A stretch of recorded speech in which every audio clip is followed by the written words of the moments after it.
Locker Room Sports Show number 249 is live and proud and in the house. We're glad y'all came by to make this a little part of your wonderful Sunday afternoon. I hope everybody's having a great day. I know that we are. Nice day up here in the northern parts of Alabama today, ladies and gentlemen. We are going to talk about some high school scores and stuff around the state. JB's going to jump in here with us from Reeltown and talk about their game with T.R. Miller a little bit and just, some other games from around the South. He's got scores and all kind of good stuff going on. So good kickoff. Good kickoff weekend, I mean. Yeah, Big Bash.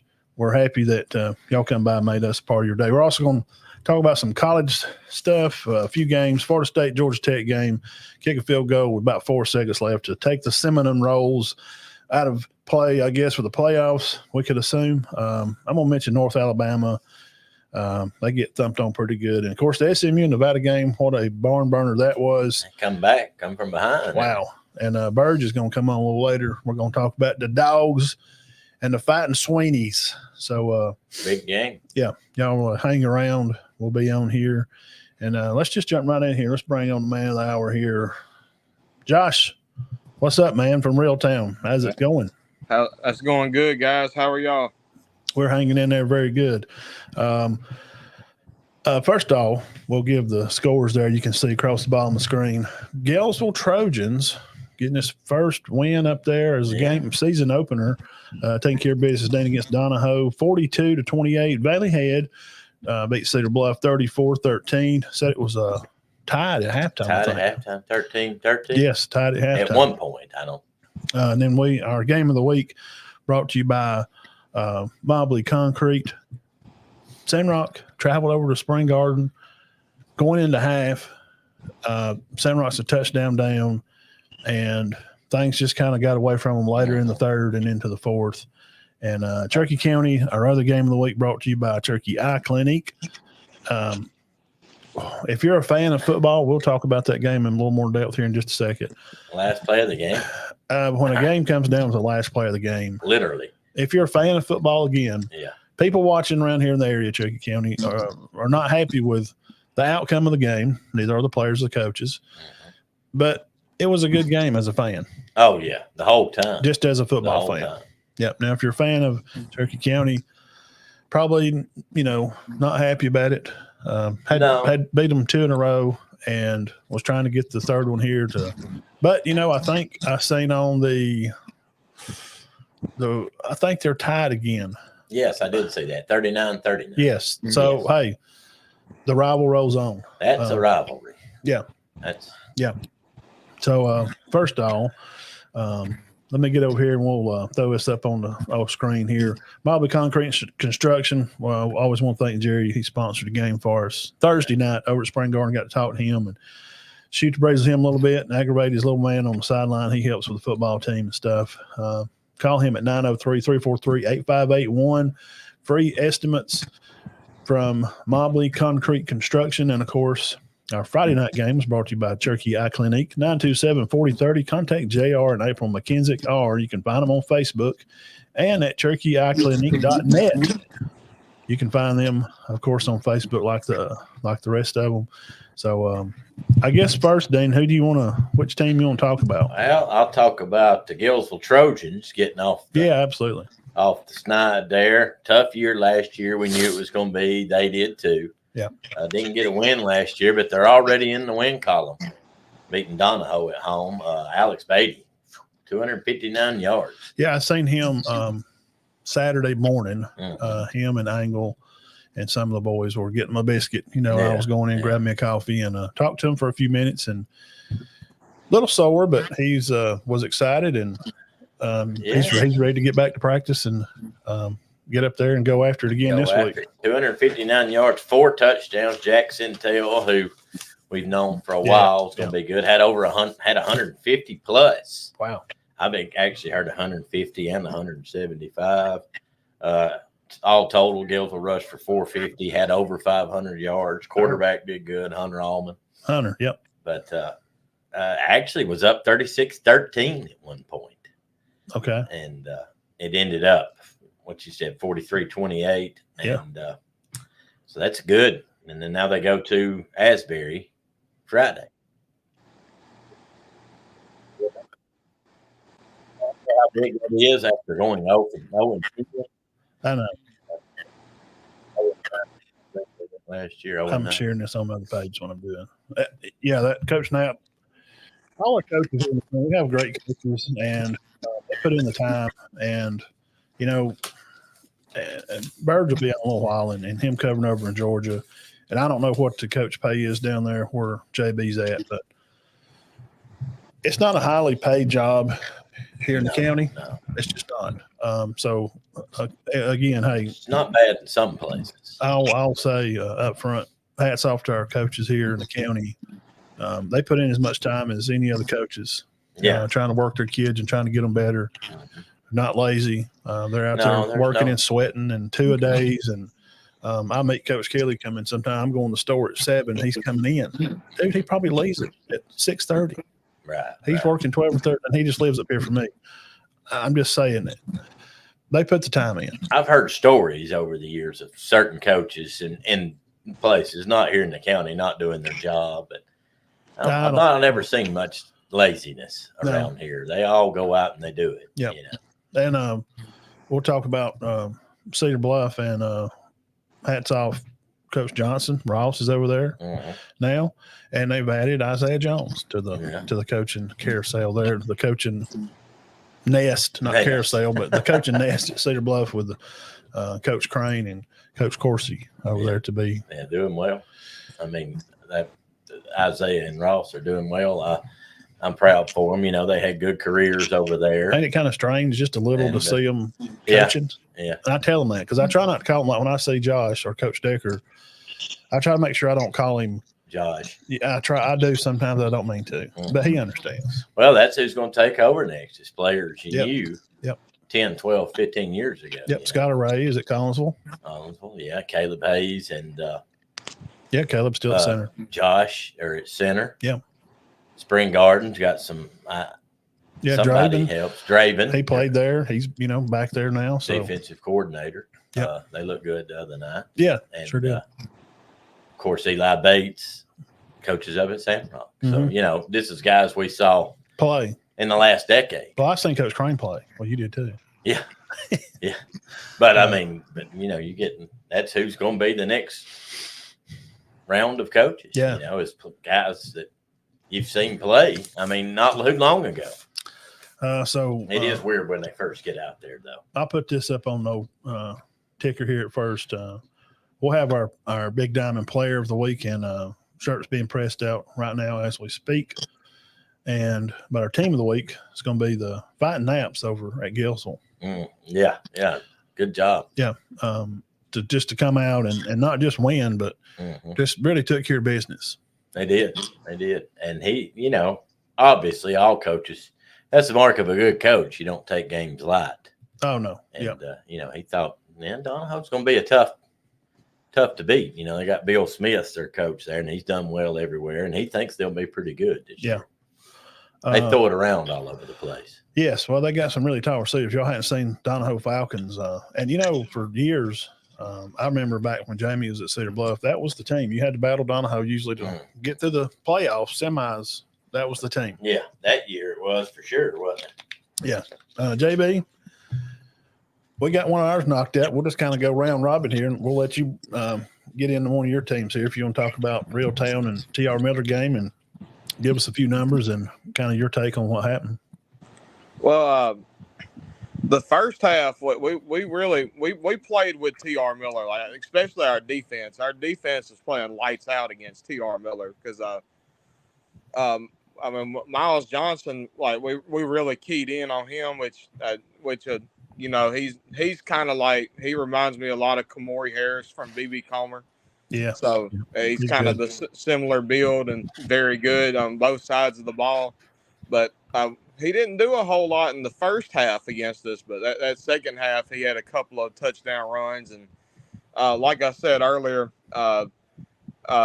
with you guys, we fumbled the opening kickoff of the second half. And it's like it just took the wind out of our sails after that. What was the final score, JB? T.R. Miller beat us 28-7. 28-7.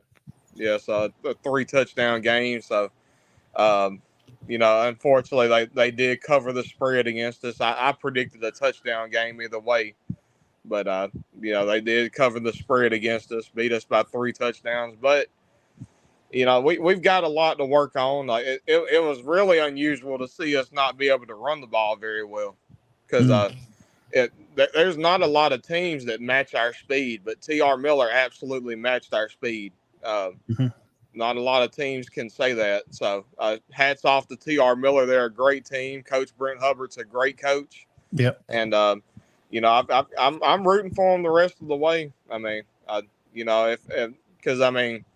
and it doesn't get a whole lot easier because T.R. Miller's your preseason number 3 ranked in 3A. Our next opponent is your preseason number 2 in 3A, Trinity. So it doesn't get a whole lot easier this week. Who's Reeltown got next this coming week? Trinity. Oh yeah. Oh, okay. Yeah. Oh, that was this week. I knew you had them again, but I didn't know this week. This upcoming week is against Trinity, so it's gonna be a battle. But Coach Teran Smith, our offensive line coach, he left for Trinity a few weeks ago, so they kind of know they know what we're gonna be doing offensively, probably, definitely. I mean, he knows our offense. So what do you think some keys? What do you think some keys to success will be for Reeltown to be able to take care of Trinity? Well, we're going to have to be able to run the ball. Like the offensive line's got to do a better job of blocking up front. Trinity, I know they've got some big guys up front, so we're going to have to be able to block those guys in the front 7, and we're going to have to be able to run the ball because, we threw the ball fairly well against T.R. Miller. Vontae Smith was 12 of 21 for 172 yards, a touchdown, and the interception. So, we didn't do a bad. And honestly, I don't think the offense looked bad against T.R. Miller. We threw the ball fairly. It's just that the run game and, they kind of dominated us in the trenches a little bit. So did y'all rush for many yards? We had our leading rusher was Tay Martin. He had, the stats say 1 carry for 95 yards. I saw him carry the ball twice. Yeah. He had about 98 yards rushing on 2 carries, but one of them, we were backed up at the goal line, and he took off for 95 yards on that one run, and ended up catching a cramp before he could hit the end zone, or else he would have made it to the end zone, and he kind of tripped up and fell about the 3-yard line. Oh, man. And then it got called back because of a holding anyway. Oh, man. So it got called back. So we ended up losing about 60 or 70 yards because of a holding call. So okay. We had, there was a few times where we jumped off sides on defense, and we had a few holding calls, and it just, early season jitters. It's still a long season ahead, and I don't think anybody is going to say, oh, well, Reeltown's terrible now because they lost to T.R. Miller. No. It's T.R. Miller. They're the winningest program in the state right now. So yeah, they I wouldn't think so. They had Leroy had the longest winning streak going on, and Thomasville took care of that, beating them 35-7. Yeah, Thomasville. That shocked me. They said, they said Leroy doesn't look like the same team this year that they were, which I know they lost a good bit. About half the team. Hey, it makes a difference now. You lose a lot of good players. Sure, yeah. Oh, especially in 1A. Especially a smaller school, man. You can't have a big upturn like that. Tell us some other games around there in the South that you maybe you were shocked by, or some that you were not surprised by. Well, there's one game I want to point out: Booker T. Washington against Eufaula. Yeah, Booker T. actually, I picked Booker T. to win the game. I called it. Eufaula was like a 21 point favorite or something like that. Wow. And Booker T. ended up beating them 18-10. And I called it. I said Booker T. was going to win the game. A lot of people told me I was crazy. Eufaula is going to dominate Booker T.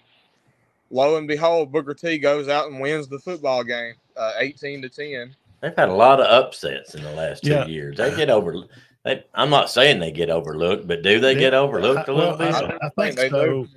I do, yeah. And just being up here, he knows better. But it's just because of Jackson. They're such a big known, and they have like really big time known players. I mean, Zeke is like ranked in the top 150 in the nation for running backs at Jackson, and oh yeah. So Booker T kind of gets they're there, but people know, but they just don't give other it much teams. thought. Yes, kind of get a little more attention. Now, who's the new coach at Booker T? I know that the other guy he took another job, right? Yes, sir. Coach Lawrence O'Neal left for Tallahassee. So DeAndre Austin, who was the offensive coordinator at Charles Henderson, took over as the head coach at Booker T. And I mean, I haven't had a chance to watch the game or anything, but I do plan on going back and watching it to see how they did. But I mean, they got a pretty solid quarterback from what I saw in the spring game. I think his name's Brandon Smith or something like that. Mm-hmm. Yeah, he's got a pretty good arm, and they got Marquez Daniel, who's got offers to pretty much everywhere at receiver. The dude's like 6'5" and can fly. So they got some guys, and there was another game that really surprised me. Mobile Christian losing to I know it's Mobile Christian moved up from 3A to 4A. Yeah, they could be. And Chelsea moves down from 7A to 6A, but Chelsea holding Mobile Christian to 3 points. Beating them 24-3. That really shocked me. Yeah, all the scores that shocked me. Yeah, we got a few here. We'll go through. We're going to hit a few more of our local teams and go through them. Yeah, I was surprised by that too. Let's talk about the Bluff and Valley Head over there at the Fighting Hammonds. Bluff and Valley Head. You said it was tied at halftime. Yeah, tied at halftime. Heard Hunter Stallions had a good game, and a little 8th grader, Zay's little brother. Yeah, 8, 9, 7 tackles, 8th grader. Yeah. Wow. And, Valley Head's backfield's back. Yeah, a lot of their line in the back. A lot of people have them favored in that region a lot. They think they'll have a good chance to win the region. 1,800-yard rusher, an 1,100-yard rusher, which is Bain. Yep. And, they got a lot of experience. It's just a tough place to play, and they're a hard team to beat. It always has been a tough place to play. And ended up 34-13. But Stallions, like you said, out of game. 194 passing, 92 rushing. And lost. Man, what about that, JB? You have them kind of stats, and they made 9 tackles.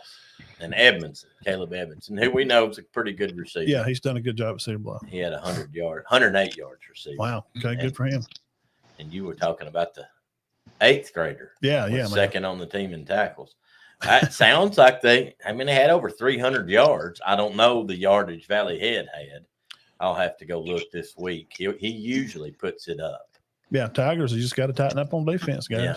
Y'all just got to get after it. And Valley Head's one of them now. They run right at you. They do. There's no trickery. There's no double eagle, reverse, double, trip, flicking Statue of Liberty. Coach I saw Hammond. Statue of Liberty yesterday, and the boy was fixing a break, and he dropped the ball. Yeah, Coach Hammond's Jody and them, and we know a lot of guys at Valley Head. Aaron, thank you for reporting on that. This weekend, Aaron McKenzie posting pictures and keeping the scores. We do appreciate you for keeping up with that, being part of the locker room sports here with Matt and Todd. They don't get any easier for Cedar Bluff as Collinsville comes to town. They will come to town. Now, Cherokee County hosting big rival game. Piedmont rolling in over here to town. Cherokee County looking to defend. Again, they had beat them last year, and it was Piedmont takes the ball first. They go right down the field, and 95 yards. They look. Coach Miller was prepared. He had a list together, and he went through and step by step, and they went down and scored. And Cherokee County got the ball, and they come back out, and they go down the field a little bit, and they score on that first drive. Yeah, and it was good back and forth all night. So probably rolling in before halftime, we got Cherokee County's ahead 20-19. After Cherokee County blocks 2. I think that's his. Yeah, blocks 2 PATs. Yes. So as it comes into the third quarter and towards the end of the third quarter, they go heavy package, and here they come. Mm-hmm. And it wound up being a turnover on downs, and Piedmont gets the ball back, and wind up we rock to the fourth quarter, And I've never seen more tips, flips, balls in the air, close, like you just drop a football out of the air and it just falls right in their hands. Nothing went center's way. No, it didn't. And that, and part of the game is, and any coaches will tell you, luck is just part of the game. And sometimes it is just not in your favor. Well, I mean, that's like the play with Pinto, and it would have been a big play, but center caused a fumble on it. I call him center. Cherokee County caused a fumble on it. Sometimes and the guy from Piedmont picked it up and ran it the other 50 yards. Well, that don't happen. Pinto tears off around the left end over there, and I think Thomas maybe had kind of got over there on him on the sideline, and he's kind of ripping the ball. One of them, y'all tell me who it was if I'm wrong here. Pulls the ball out of his hand as he's trying to gather the ball back to himself. He sees his teammate coming beside him. It may have been Ishmael, and he kind of just handed it to him, and he takes off and finishes the darn run. Yeah, it was Young. It was that Isaiah Young. And they scored. Yeah. I'm like, what just happened? Now, center did miss a pick down there in the middle of the field, and the little guy, young guy, he hit him in the chest. God, and a million times it went up in there, and Ishmael called it, right? Yeah, one of them. Then the other one, he just at the end there. Yeah. It just happens, guys. It's just the way the ball bounces. Sometimes some games it goes your way. I've seen Jack Amos catch tips off stuff and take off to the house with it. Mm-hmm. Yeah. And it was close there and back and forth. But, when Ben took that kickoff back, even that play there was scooped and missed, and Ben picked it up. I know. Now, center and Ben Frampton did scored benefit from that. And I thought by being there at the game and being a part of that, and the feel how it went, that felt like I think they got it now. It felt like momentum kind of shifted in their favor some, but that was immediately after the 92-yard touchdown. Yes, there was so much change, and I thought then Frampton ran it back. So I thought as you, I thought, well, I think this may do it. That broke Piedmont's back. Hats off to Coach Miller and the guys. They come over and they hung in there. They just kept playing their game, and Cole looks a lot better. He's grown so much in his maturation as a quarterback. According to the stats, he threw for 380. Well, now here's the stat I got to tell you though. Piedmont had like no yards rushing. They had 20 yards, I think. They didn't have to run. They just throw bubble to Pinto all night. And he caught 20 passes, but now before you sit there and go, my gosh, how bad is that secondary? It wasn't down the field. No. Maybe three of them. Maybe. And one of them was picked. One of them was knocked down, and he caught one of them maybe. And I thought center did a pretty good job on Bethel. Yeah. Coverage. He caught one with one hand. Yeah. He caught one between his legs. The end of the game, guys, he catches the game winner between his legs and hits the ground. And it's the touchdown. Now, I'll say this out loud because I've seen some comments of people, that's wrong, and that's not a touchdown. I called a ref friend of mine that's been a ref for a long time, and he's not biased towards either of the teams. And he just, unfortunately, if you have possession of the ball there, as long as it don't hit the ground, And he's, from what he said and what the guy standing there at the sideline told me too, he's not a Piedmont fan either. He said it's weird. The boy did great defense. Yeah. I mean, it's hard to get on him when they rake the ball away. He turns and catches it, and the young man rakes it down his arms. And as he's losing the ball, he squeezes it between his legs and falls down on his knee over on the ground. I never saw it touch the ground. And Keyshawn was covering the other guy. He was covering Pinto. Right. And they thought it was the one over behind. Threw it to Ish. Yeah. So Ish catches it, and he squeezes it. So that's why you do the bun master at workouts. I don't know. People. It's a weird play. Look, if a guy's got a box out there and he throws it up and the ball goes in and it don't touch the ground, it's a catch. Yes, unfortunately, that's just how it is. I don't like it neither. It's not like there's no rule anywhere that says you have to catch it with your hand. Maintain it through and get up with it and hand it to the ref and sign it. I know, I get it. I think it's crazy too, and it's not nothing against Piedmont. I'm just saying the rule is kind of you should not have to catch it with your hands. Yeah, but there's not one. No, so. So actually, it was a broken up pass for the lack of a better word, he raked it out of his hands. It just went down They to his thighs, and he trapped it. it just weirdly happens, and Or went down to his legs. yeah, and sometimes the ball has bounced the way for Cherokee County, and it just didn't Friday. If they line up and play again this weekend, Center probably may beat them. I don't, you know what I'm saying? It's just those kind of things happen. I can think of 3 plays that didn't go their way, which was the tip that he caught down the middle of the field. Yeah. That last play, and of course the 92-yard touchdown. Take away any one of them, Cherokee County wins the game. Yeah. So, and yardage wise, Tristan and Tay. Yeah. Keyshawn had a lot of yards. 81. Tristan, they rushed for over 200. Diamond 104, which that doesn't shock me. And Tristan got some carries. Yeah. I think he didn't.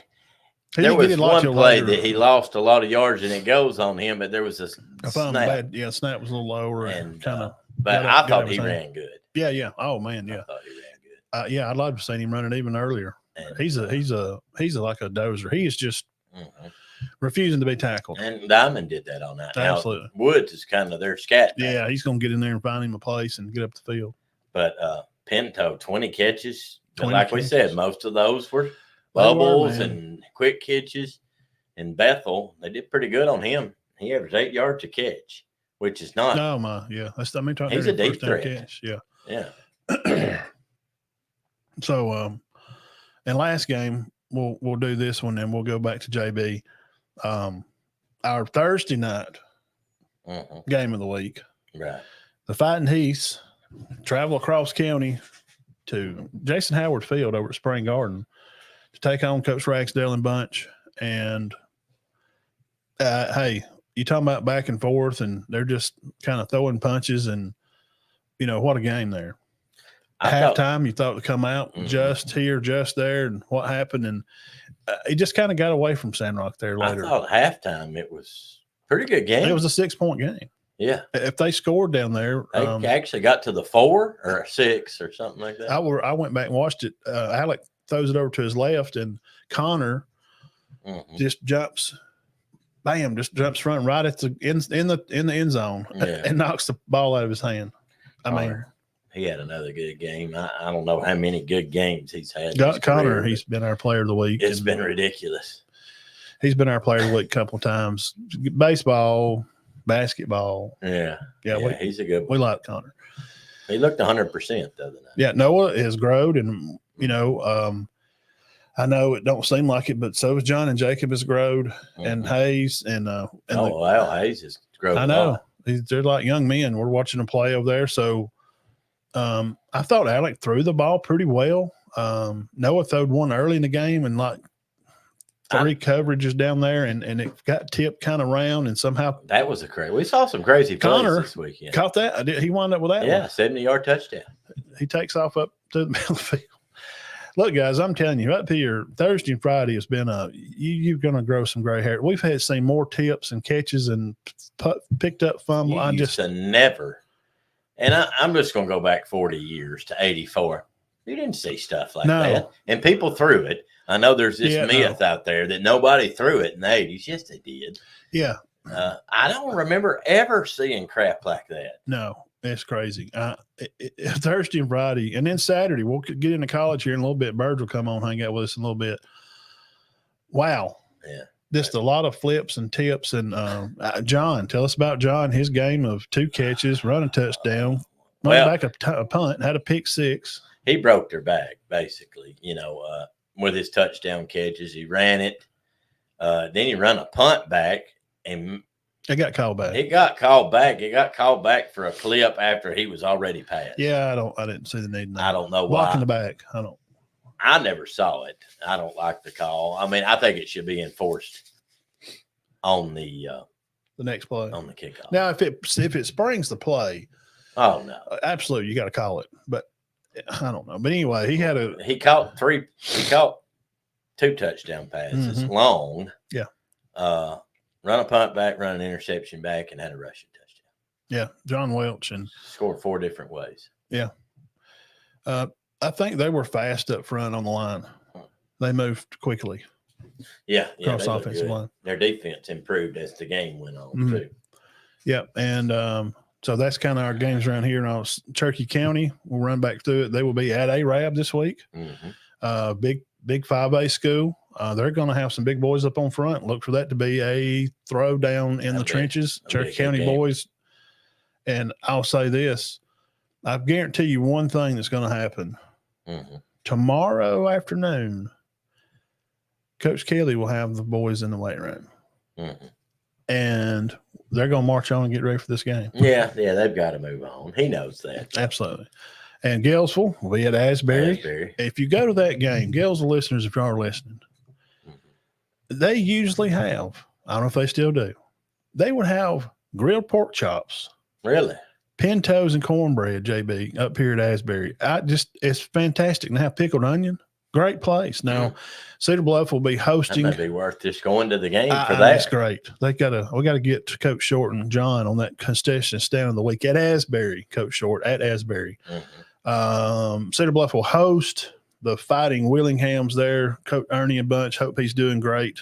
He's got some health stuff, whatever he's had going on, because I sure do like him. He is just a great guy to be around. He's good for young men, for coaching and holding them accountable. Sandrock's going to host West End, the Patriots, coming in from up here a little bit north from us, and then Spring Garden will be at Pleasant Valley. We're just hearing this. Now we're just reporting what we hear. We don't know. Mm-hmm. Supposedly since even Dean played back in the early 90s. Oh, yeah, way before that. This is one of the better teams Pleasant Valley supposedly had in a while. Ever had. But possibly. Yes, that's what we hear. Now that don't mean it true. Since 84, since they opened. That don't make it fact. But they're supposed to have a good football team. So I don't know if people knows that. They haven't been in school but about 40-something years. Right, yes. Pleasant Valley wasn't there. So if anybody ever tells you Pleasant Valley won it in the 70s, they're lying. No. Or they've got bad information. Guys, make sure you hit the subscribe button. If you like the content and what we're doing, we have some guys on, JB here, and he comes on probably from down south once or twice a month with us. Birds will be on, talks college football. We do about 45, 50 minutes of high school, and then we'll do about 45 minutes or so of college and a lot of SEC stuff. But, hang out with us every week at 6 o'clock. And, of course, we're on all your favorite podcast places from Applecast and iHeartRadio. We are on all those places every Sunday. We're live at 6. Not next Sunday. We will be on at 5 because of the LSU game. We'll be on, and we want to jump over there. USC. Yep. I'm getting mixed up in all the letters. It's in Vegas. So we're definitely ready to see that game next week. But for now, this is the part of the show that everybody comes to hang out. So they want to know who is the Big Diamond Player of the Week. Mm-hmm. Who of our winning teams, and we had to flip a coin. We do this a lot, and we kind of look ahead and we know by schedule who will have another chance to be a player of the week for us. Mm-hmm. And this week, it was hard because we did have some picks. And I did talk to one of the other ones, and when I told him what he done, he was like, "Oh well, crap! I guess no wonder he's going to be player of the week." Yeah, there was a couple of candidates for sure. Yes, so a lot of guys had good. This week, our week 1 Big Diamond Player of the Week, John Welsh. Big John. We just went through what he 5 touchdowns 4 ways. I don't know. That don't happen very many times. John Welsh, congratulations. Spring Garden High School in their victory 41-7 over Sandrock.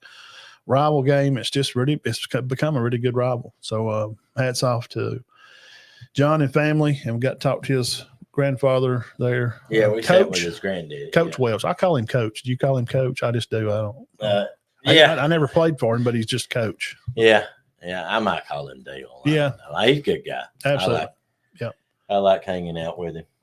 Well, he's not an arrogant man. Gosh, no. A lot of them, not all of them, but some of them older coaches like that will just be like, "Why are you talking to me, man?" Yeah, he's not. Absolutely not. Which I will say, most of the guys around here aren't. No, I don't. Yeah, they're not like that. Yeah, I love talking to Coach Johnson. The stories you get. Yeah. Go to Jack's and grab a biscuit and just sit in 20 minutes. We talked to Honeycutt Sunday night. Yes, good to see him too. Yeah, Coach Honeycutt's been around. He's done it. I couldn't figure out what he was doing there. Then I found out later he coached Todd Wheeler. Well, yes, Wheeler, which is Coach Todd Wheeler from Coosa, is the line coach here at Cherokee County, and he was visiting, and he'd come by and just hanging out and seeing what the guys were doing. And once you get the itch for football, you're always going to be around it. Oh yeah. He'll never leave. So we'll go back through that. Team of the week, the Galesville Trojans. Hats off to them. Big win over Donahoe. Congratulations on that. Yeah. And John Welch, hey man, I mean, gosh, he scored about every way you run it, caught it. I think he. I mean, what else? I think he even kicked 2 or 3 field goals. No, if he took a kickoff back and kicked a field goal and threw a touchdown, all he had to do was pick up a fumble and take a kickoff back. Wow.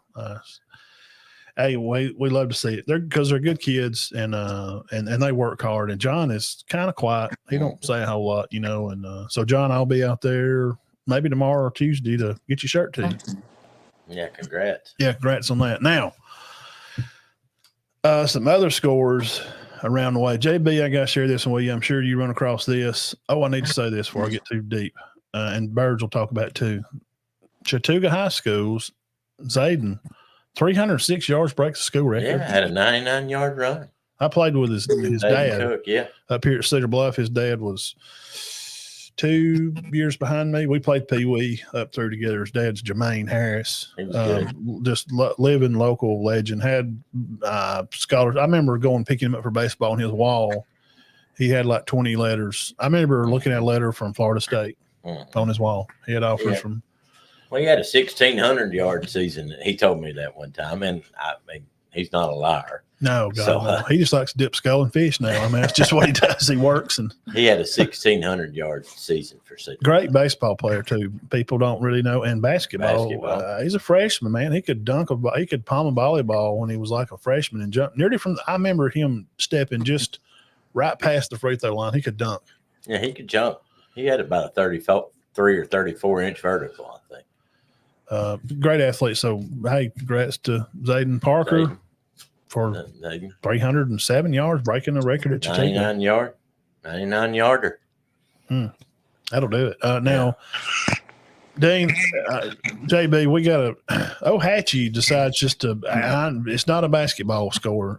New Hope and Ohatchee, 76-71. JB, did you run across that on your tooling around late Friday night? I ran across that score. That's absolutely the most craziest thing I've ever heard in my life. Sheesh. Yeah, I saw the Hail Mary play, and I interviewed the passing game coordinator for New Hope, Dax Nunn. On my channel. So I was rooting for New Hope, but you can't be mad to lose like that on a Hail Mary. I mean, things just happen. It was 76-71, and they won on a Hail Mary? Yes. Yeah, 76-71 in regulation, not even in overtime. In regulation. Not overtime. What in the world happened? I don't know. I don't know either. The yardage? How many yards did they have? I'd like to know. Jake Robertson is the quarterback at Ohatchee. He's about 6'4", the one I told you at the 7-on-7 camp at Rainsville. Yeah. I seen him at the camp. He's good. And they got 2 little running backs. They're going to be – and I know their defensive coach, tomorrow they're going to get to work. I know. I already know. Right. He can't give up 71. Yeah. So who they play next week, JB? I don't know. Go ahead and keep telling us. That's absurd. I'm going to see if I can find some stats on that while y'all are going over this stuff. I saw something that it said that they had like 1,300 combined yards, which might or might not be a state record for combined yards in the game. That could be. I think the game's on NFHS Network, so that's probably one I'm gonna have to go check out myself. Oh wow, they are Ohatchee will be on the creek bank down there, be on the bank there. They got Locust Fort coming to town. Really? Yes, and Locust Fort is a team to be reckoned with in their own right. I mean, everybody's got them picked to be very strong. They're in that 3A Region 6, and they took care of business. They took out Aniana. That shot 45-14 Locust Fort. So, but anyway, back to Ohatchee. So Ohatchee's going to welcome in Locust Fort. So is it? That's going to be a battle. I don't know. I don't think that'll be a 76-71 game. What do y'all think? I don't think it will.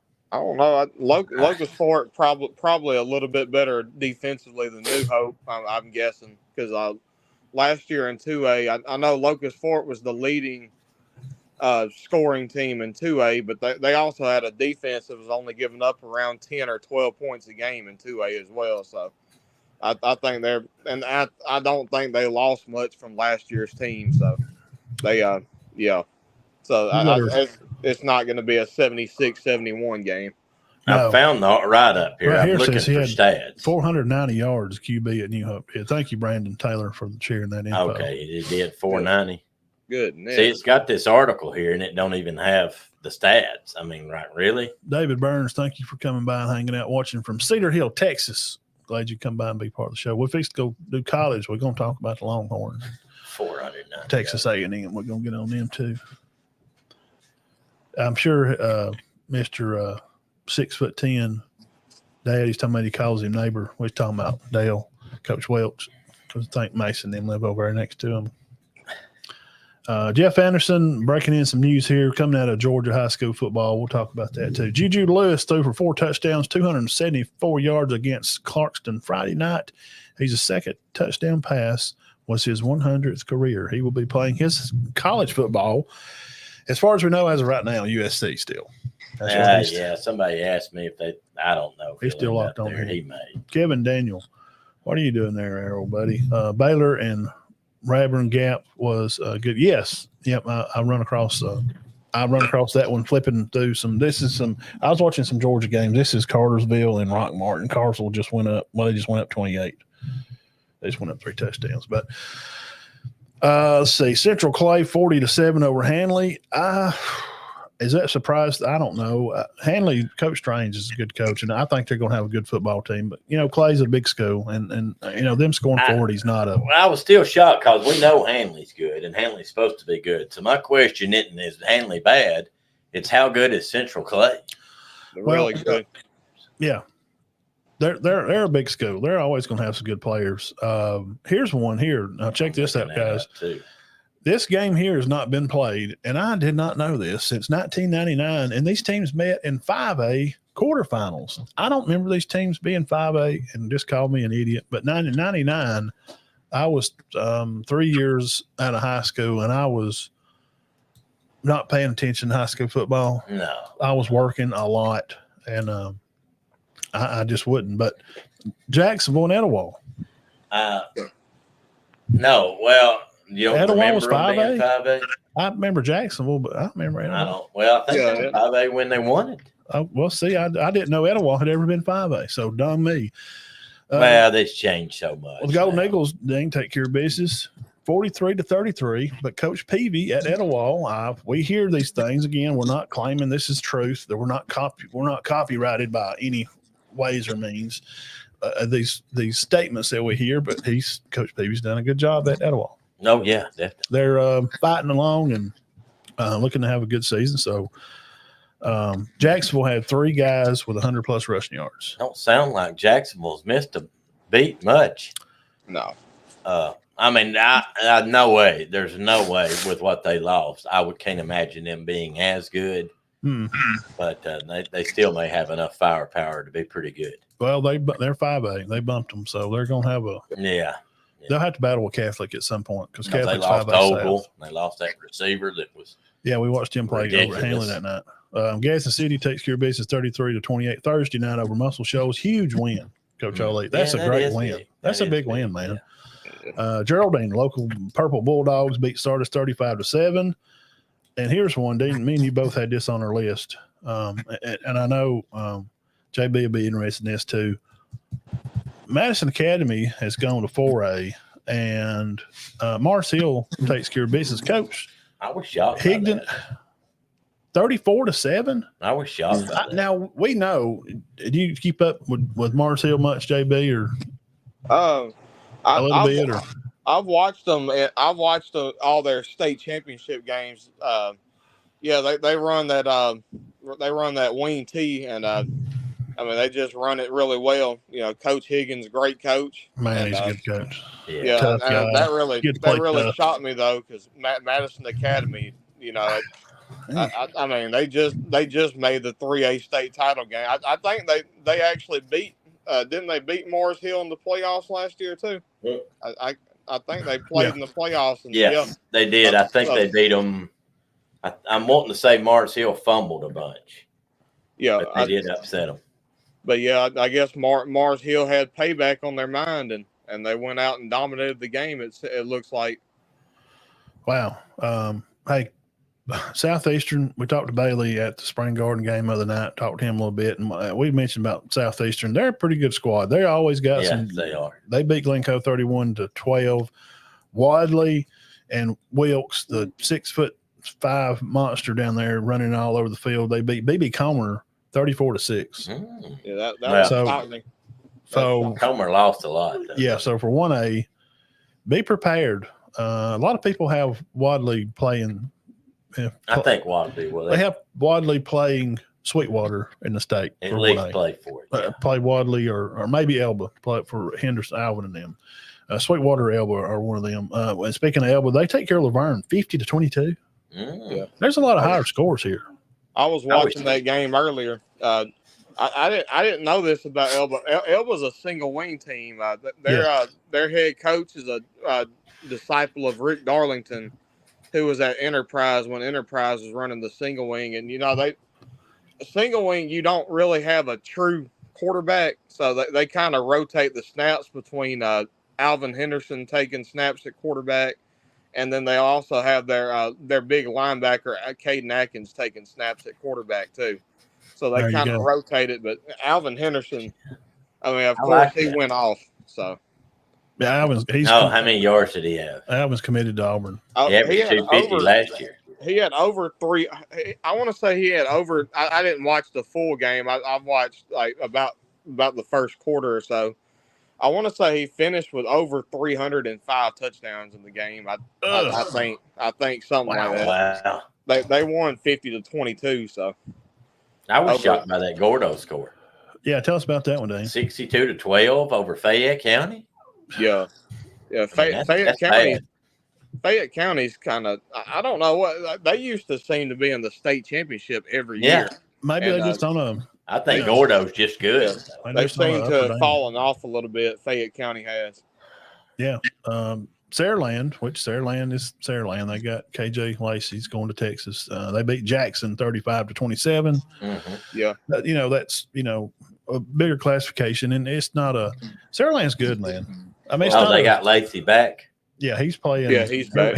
He'll graduate, and then he'll. Good. Yeah, I know. Yeah. Yeah. Well, the interesting thing about that, Saraland went up 21-0 at one point on Jackson, and Saraland was a 35-point favorite going into the game, which was really shocking. And Jackson battled.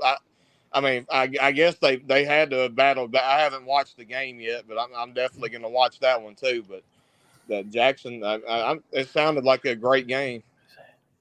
Oh, man. Yeah, I'm excited about seeing Saraland finish out their season.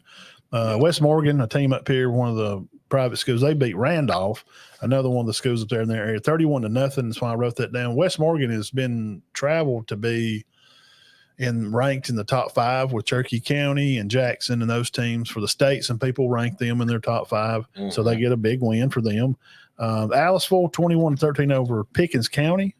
Aliceville always got some dudes up there. Section, I want to write that down. The Mountain guys, Insider Tyler, always been a fan of the page. 20-6. Section beats Sider. North Jackson 14-6 over Sylvania. Kind of shocked me. Yeah, a little bit, not bad. I mean, but a little bit. Yeah, because Sylvania's got a group. Coach Nelson, Coach Little up there. I seen Sylvania in the 7-on-7. They come up here and worked out with Cherokee County. They got a good football team. Mm-hmm. Yeah.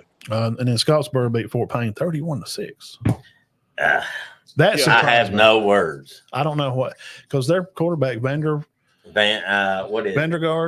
Varnador. He had surgery. We saw some pictures and wish him the best through the summer. He healed back and he's spinning the bean out there. And I've heard they were unstoppable. I mean, I've heard that from more than one person. Yeah, I heard from another guy that covers a lot of football. I ain't gonna say who.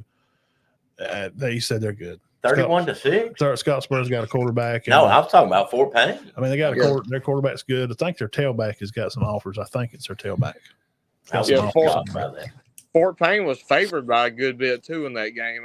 I streamed, I did a stream on my other channel where I talked about the spreads and stuff, and I want to say Fort Payne was favored by a good bit, and I said in the stream, I'm like, there's no way a Tyler Van coach team is going to lose by that many points, and well, I had no problem with Scottsboro winning it. I just don't understand the score and the lack of score. Yeah. I'm wondering if there's not more to that story. Yeah, I'd like to know. Is anybody up there? Give us some insight on the Fort Payne Scottsboro game. Because they put 51 on Albertville Josh, the week before. Jeff Anderson says Oxford barely beat Central Carroll. I seen that. I watched some highlights of that game. 56-46. It was tied late in the fourth. Yeah. And Oxford is hosting Moody this Friday night. That may be where I'll be at Friday night. I may be because of Coach Bunn. Yeah, I'll ride up there with him. Yeah, you know, because I don't want to drive off. I don't want to drive up to Arab, and Arab's a long way. If I get offered to go to a big school game, like a big school, I'm probably gonna go because I'm gonna cover every team here in the county this season. I'm not gonna miss anybody, guys. I promise you, I'll be out there. But that was a good game. Kevin says Gunnersville whooped up on Southside. Yeah, so Gunnersville's 35-0. Yeah, let me tell you. I'll go ahead and tell you. The other person told me about Scottsboro also said he's interviews the coaches up there, and he's spent some time up there last season, a good bit. Gunnersville, they're a real deal. They're good. Yeah. They got a good squad. They may make a run at it. They're 5A, right? Yes. Yeah, they returned most of their team from last year. I don't think they graduated many seniors last year. So they may make that was a semifinal team last year. So exactly. They've won it before. I mean, is there a chance? I think there is. What's Clay Central, in the south or the north? They're south. Might see a Gunnersville Clay Central. That'd be a good game. That would be. Be a lot of good talent. That's kind of high school stuff. Where we at? We're on the 54-minute mark. Boy, we are just right on time to get through with high school stuff. To get Big Bent in. Yes, JB. What else would you like to add before you escape us, brother?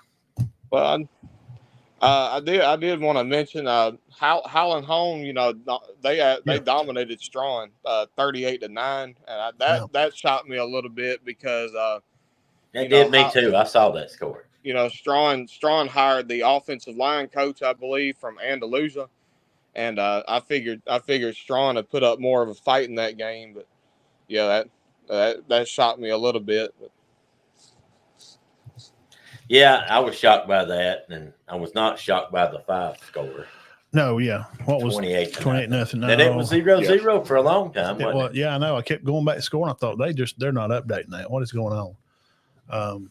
We'll come and see you sometime soon, Kevin. Hope you have a good week and everything's going good for you. What's the game besides Reeltown? They're playing Trinity. Who else down there? Gulf Shores. Who they got this Friday? They got to bounce back, man. Yeah, they got beat pretty bad by Choctawhatchee out of Florida. I think they play. I want to say they play Mary G. Montgomery this week. Which Mary G. Montgomery lost a close one to Pace out of Florida.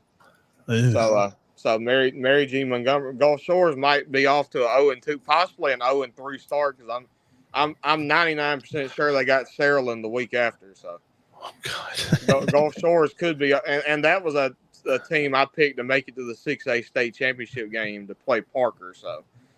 My picks not looking so. My picks are not looking so good so far.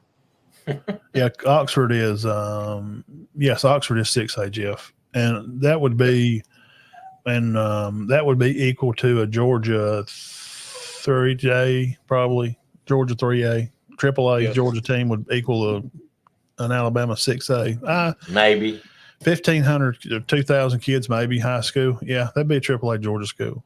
Oh, yeah, just a AAA. Yeah, now 6 or 7A like Grayson now, and I'll steer this back before we move on from high school. Grayson's got 33. I watched Grayson and Thompson game, after I got home and stuff. I watched it today. Thompson had no answers. They could not – they didn't even – listen, they didn't even get down on the other side of the field. No. The only reason they even got on the other side of the field, guys, was because it went to overtime. Yeah. And they scooped and scored, and then he throwed a touchdown down there. They didn't even get down there, and Thompson's good. Those defensive linemen, and Thompson's got two guys, two of their defensive guys are going, and their kicker from Thompson's going to Auburn.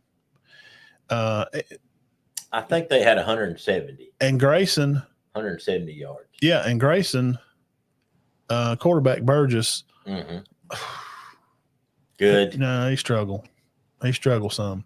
But the running game's good, and their defense is just freaking lights knocked out. Guys, on there, make sure I get this right. Benton can tell me if I'm wrong. They will have, I think it said 205 on the roster. Ooh. They'll have 130, but then there's 50 that play on the playing roster. Are you crazy? Are you kidding me? What kind of they look when it shows down the sideline, they got more band people at Grayson than Cedar Bluff's got on the football team. Yeah. How do you even pick amongst that? Out of two, well, there's like how many kids in that? I think I've read this. I think there's 3,500 or 4,000 kids at Grayson. There it is, 35. 34. The biggest high school, Alabama, JB, help me here. Let me bring Burge in. Burge, Hoover, isn't it? I want to say it's Auburn. Burge, you in Is it here? Auburn? I'm here.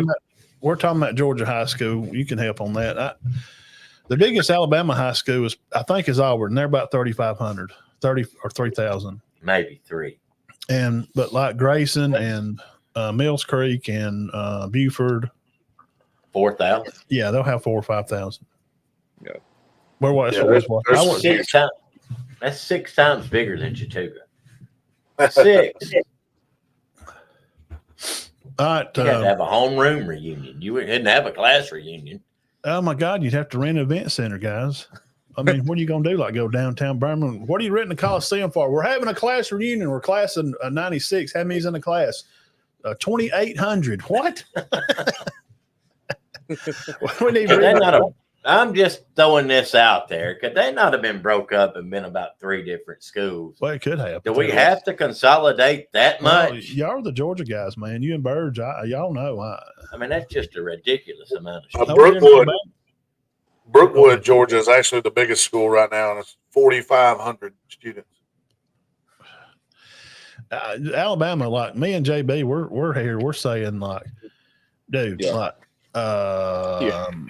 Elba has probably got about 700-800 kids in school, probably K through 12. K through 12. K through 12. Mm-hmm. What's Reeltown's numbers, JB? Since we're talking about that, what's their school? Oh, are they 1,000 maybe? If you took our numbers K through 12, and put them all together and made that, we would be a 4A size high school. So okay. Yeah, so we're not real big at all. No. So high school wise, y'all are just doing. Well, that's I guess high school. What are y'all doing in like? I'm not a huge fan of 60 or 70, small schools. 90. Yeah, I'm not entirely sure. Something. I usually want. I thought, well, how many Cedar Bluff? I just looked at this. Was it 176 in the high school? Yeah, like 10, 11, 12. Probably. I think it's like 180. So that's the normal one. A 2A is probably 200 like Cedar Bluff, San Ron. They probably got 200 kids in that 10, 11, 12th grade. Yeah. There's 200 kids just in one homeroom in Rockmart. Mm-hmm.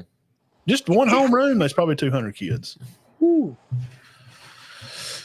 And they're AA, right? That's ridiculous. Ain't Rockmart AA? Yeah. Oh, God. Yeah. Well, it's different. Small school. And we watch a lot of Georgia high school and Alabama. And we was talking about them coming over here and playing.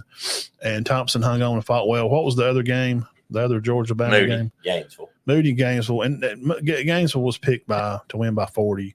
And Coach Gaines at Moody, what a great guy. I love the interview. Shout out Andrew at Powerhouse Sports and Floyd in Detroit. I like talking to them. We'll get on with them and collaborate soon as the season gets on. And usually when we get towards the end and we get in playoffs, we really put a big show on. And JB will want you to be a part of that too. But what a fight to go out there and just put up a fight against Gaines, knowing that you're underdog by 40. Right. Yeah, ain't nobody giving them a chance to win. 40? Yeah. It was 3-0 Gainesville at halftime. Yeah. Moody fought. Then at the Battle Highway 411, down there is what they say. I really like the interview that Powerhouse Sports. You can find them over there on their Facebook page. They interviewed Coach Gaines and Coach Niblett at That's Gainesville. what they called it. Yeah, it's on 411. It's battleground. The border war. Yes. Tell us about I want a little history lesson here, and JB can help me. Why is it called the Crampton Bowl? Because of the field it's played on? Is it named after a family there in town? That's what I'm curious about. Well, that I'm not sure about. That was actually my first time ever being inside the Crampton Bowl on Thursday night. So I don't know much about the history, but it was. I'll have to read about that. It's a beautiful facility. Beautiful. Is it really? It is. I got a picture. I'll send it to you. It's in Montgomery. Yeah, it's in Montgomery. Put it up on the page for us. Share it with us. Yeah, I'll share a picture in the group. Yes, do that. I took a picture of it of the inside, and it like I said, beautiful facility, turf field. The field was beautiful. Field was well kept, which is a turf, but still well. Mm-hmm. So yeah, I got a picture of it. I'll share it. Okay, yeah, do that. Put it up on there. All right, man. Thank you for your time, JB from Real Town. Y'all give him a big hand.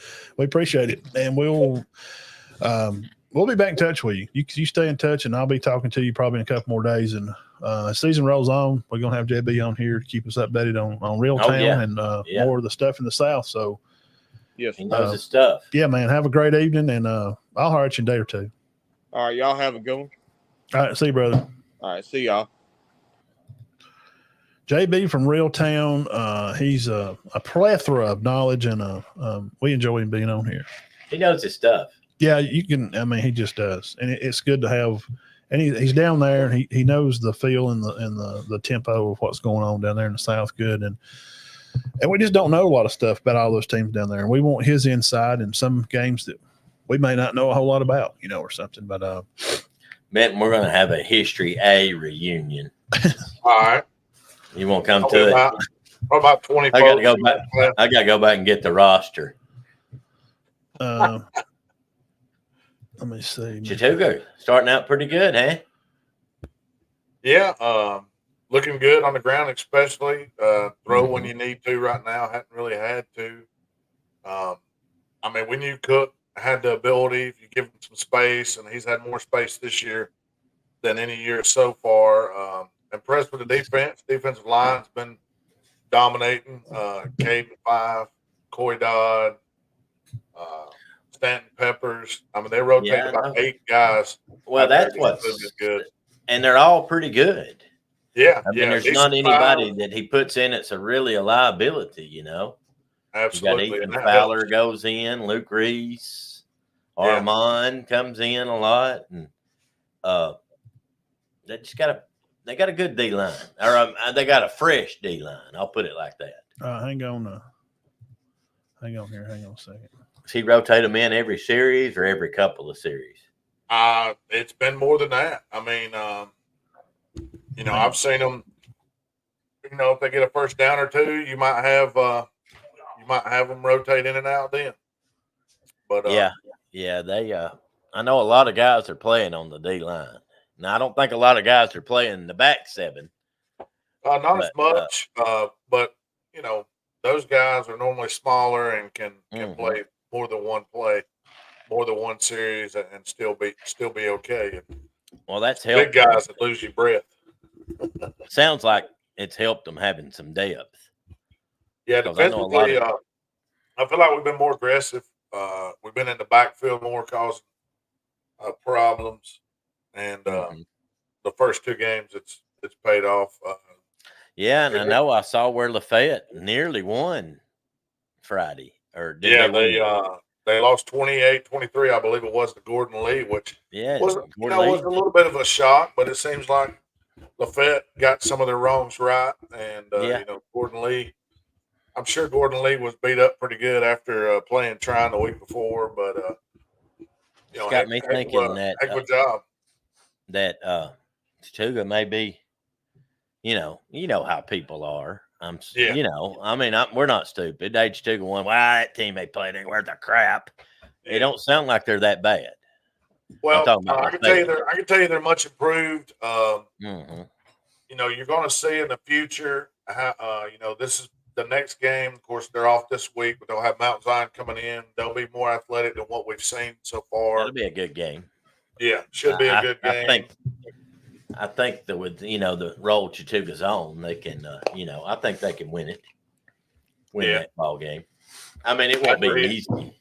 It's going to come down to the team that can man up and stop the run. I mean, Chattanooga has the ability to churn out yards and get one first down after another. Next thing you know, the quarter's gone, and you're down 7-0. So. Yeah, Zeta over 300 yards rushing. Hats off to him with that. Jermaine, I know he's proud. Yeah, he's a quality back. There's no doubt. Yeah. He's proud of that. He breaks tackles. He makes his own hole. Even when he doesn't have one. Like you said, he had what was it 306 or 307 this week? 307. 307, I think. Yeah, so that puts him at 5'10" in 2 games.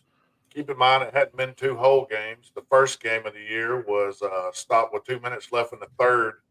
He had over 200 yards there. And then this past game, about 8 minutes left in the fourth, he was out there. They took him out. So in about 6 quarters of action, he's got 510 yards.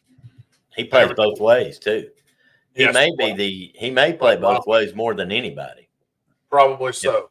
If I'm not mistaken. I don't know of anybody that starts on both sides of the ball. Stanton may. And I don't know who starts at tight end, Stanton or Coy, but Zayden definitely starts on both sides of the ball. Yeah, we appreciate you, JB. Make sure y'all find him on Facebook. He does podcasts all through the week. He interviews coaches from all around the state here. He's had coaches on up here from Gadsden, and he's interviewed real town coaches and Booker T. I think he had him on, and so just go over and check him out. He did some interviews done, and we enjoy him bringing his knowledge to the show. Yeah, he's good. Birds, this is the part of the show that everybody's been darn waiting for. Hey, make sure y'all hit the subscribe button. Find Benton Birds also. The college part. At Northwest Georgia Scoreboard Show and Team FYN. They do a good job up there. Northwest Georgia. I enjoy watching them, and they got a big crowd on Twitter. I tell you, Dean, they can have a crowd over there. They'll have hundreds of people watching over there. They got a good group over there. I've enjoyed watching the games. Going back and watching the games on.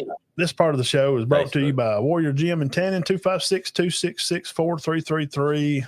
Dean, go over and get your muscles pumped up. Get your tan on. Because we can all find the warrior in you. Call John today and get a yearly membership over there and get pumped up. We're going to get some muscles and tan on Dean. What about that, Burge? Speaking of warrior in you, and I'm not saying the name, I love the guy, but we were talking about Logan Anderson today, and I said, right, they won't tackle him. And the guy looked at me and said, would you? And I'm like, yeah, I'd try. I mean, is he that brutal? Yeah, definitely. They couldn't tackle him. I watched the game. They couldn't tackle him. Let's I'd like to think I'd try it at least twice, Yeah, at least one time before he breaks your neck or something. Yeah. I mean, I don't know. I never played against a running back of that caliber, so I don't know. But no, probably not. I wouldn't think. Maybe not. Some of those guys at Cortland back in the day, maybe. It's just hard to imagine him being untackled.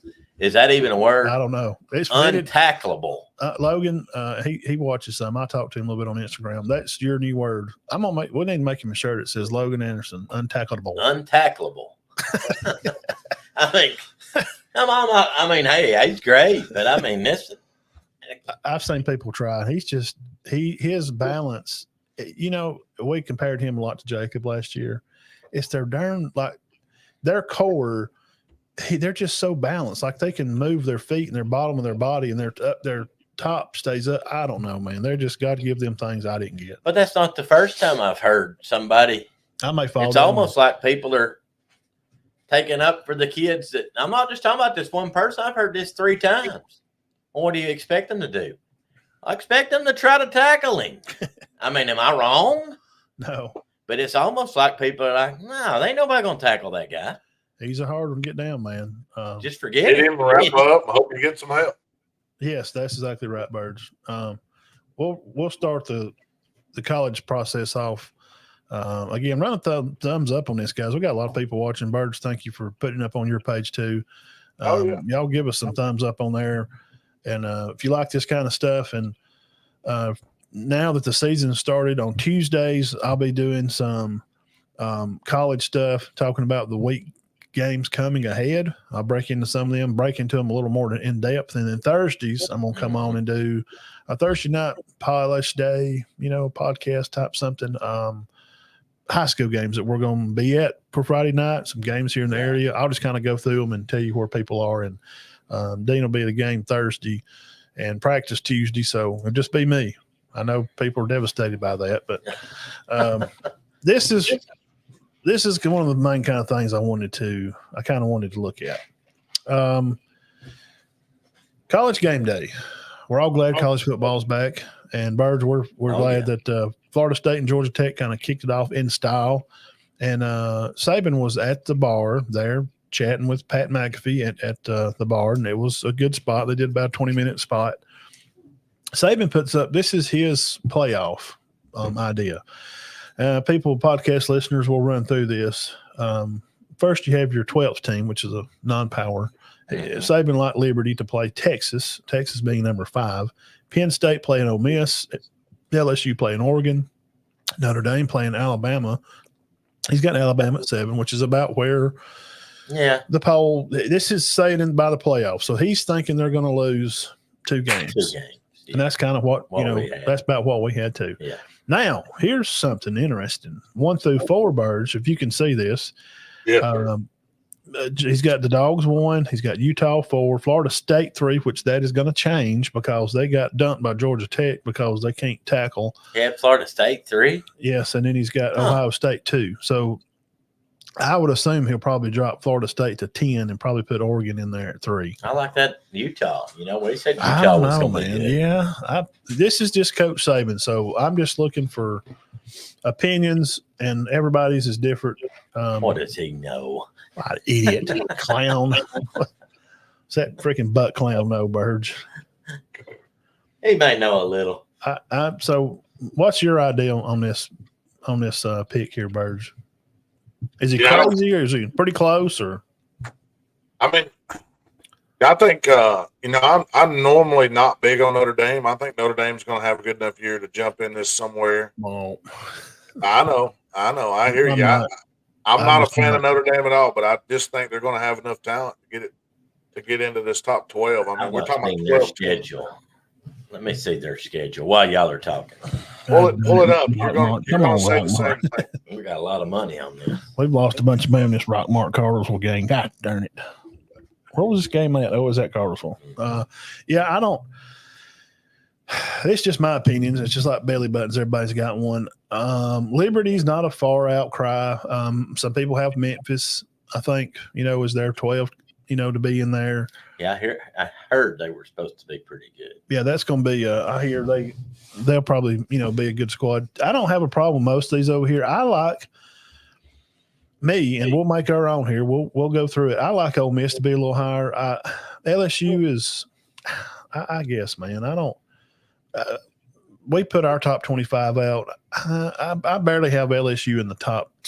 I just don't see it. I don't know. We don't. We just don't, Bird. They lost neighbors. I don't think the defense is going to be good enough. Well, their defense is going to be much improved. But are they going to be that much improved? No, sir. I like Bama at like 4 or 5. Yeah. That was me. Utah, I don't know, man. Dean's a little higher on Cam than I am. Pirates of the Caribbean. I just need to see it. Mm-hmm. Okay. I personally would have Ohio State and then Oregon and Georgia. I think I had Georgia at 3. And then probably maybe I could switch Bama or Texas, be 4 or 5. Either one of those is fine with me. But with Baxter out, their tailback, it's just not favorable. It's not. So I like Notre Dame in this thing now after what I just saw. Their schedule's not very challenging. Georgia Tech in October at Georgia Tech's one of their tougher games. Now, Des Howard has Clemson at 10, Notre Dame at 11. He had Liberty at 12. This is Des Howard's. Which he's been known to go way off the charts. Well, he had A&M winning at one time, but he's got Miami. See, I like Miami. I think We'll find out Saturday, won't we? Yes, they got their schedule's not terrible. And here is Kurt Herbstreit's Herbie. None of those guys got Alabama. You see, none of them have Alabama even in the top. How do they not have Alabama? I mean, really? They don't have them in the top 12? No. So they're saying they're going to lose 3 or 4 games. Who's going to be?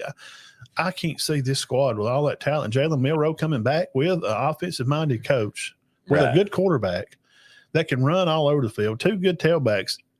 Sports Illustrated says top 5 offensive line in the nation, and they're going to lose 3 or 4. Well, I just, people thinking because Saban's not there, but my gosh, we won before. They're going to drop off, but they're not going to drop off and be like Alabama did win before Saban. That coach and the water boy, Oh, you see the cute little puppy dogs. Just picture all the coach over there with a puppy dog face. He's not that guy. No. So I don't understand. Now, this is Herbstreit's. He's got Boise at 12, Oregon at 5. I don't care for that. And they all got Penn State, Michigan at 11. Now, I'll say this, Burge, and you may have heard me say this before. I play the NCAA football game. They're pretty good on the game. Mm-hmm. I'm just saying, now that means nothing. It's a stupid game. Right. But on that little square box there, yeah, I like their offense. Their Blake offensive Corum's still there, right? Who? Blake Corum? No, they got Edwards. Oh, Edwards is Edwards, back. excuse me. Yeah, the other one. Yeah. Sorry. Which he's had a lot of He's success. good on that game. Yeah, man. he's electric. Boy, you cut up with a sideline with him, he'll take it to the house. But I think they're going to be all right. I like Missouri here. Herbstreit's got Missouri at 7. I'm okay with that. Missouri's got a good quarterback, good receiver. But we Probably heard one of the best in the country. We heard a lot of talk about Ole Miss, and none of them really had Ole Miss. I don't remember seeing Ole Miss. That. Well, there he is. Okay, Pat did. Okay, here's McAfee. Now, of course, he's nuts, and he's being funny. He's trolling. He had West Virginia at 3 because he's from West Virginia. That's where he punted.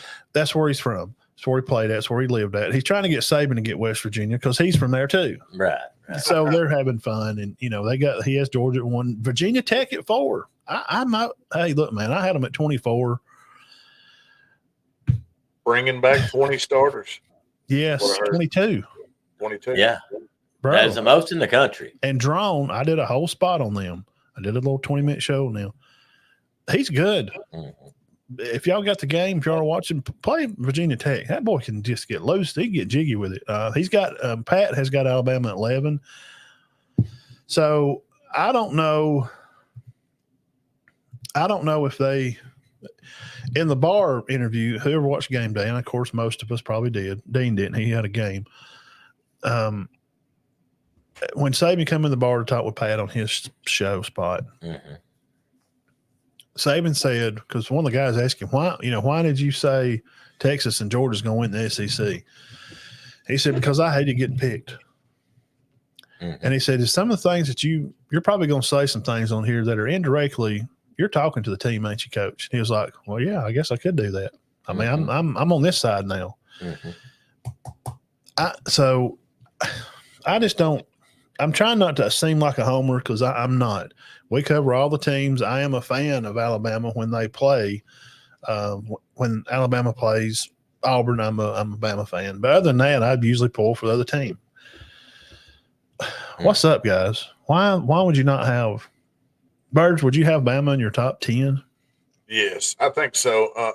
But I'll tell you what the naysayers say. The naysayers say that you have a inexperienced or new secondary, and it's going to take time to get them going.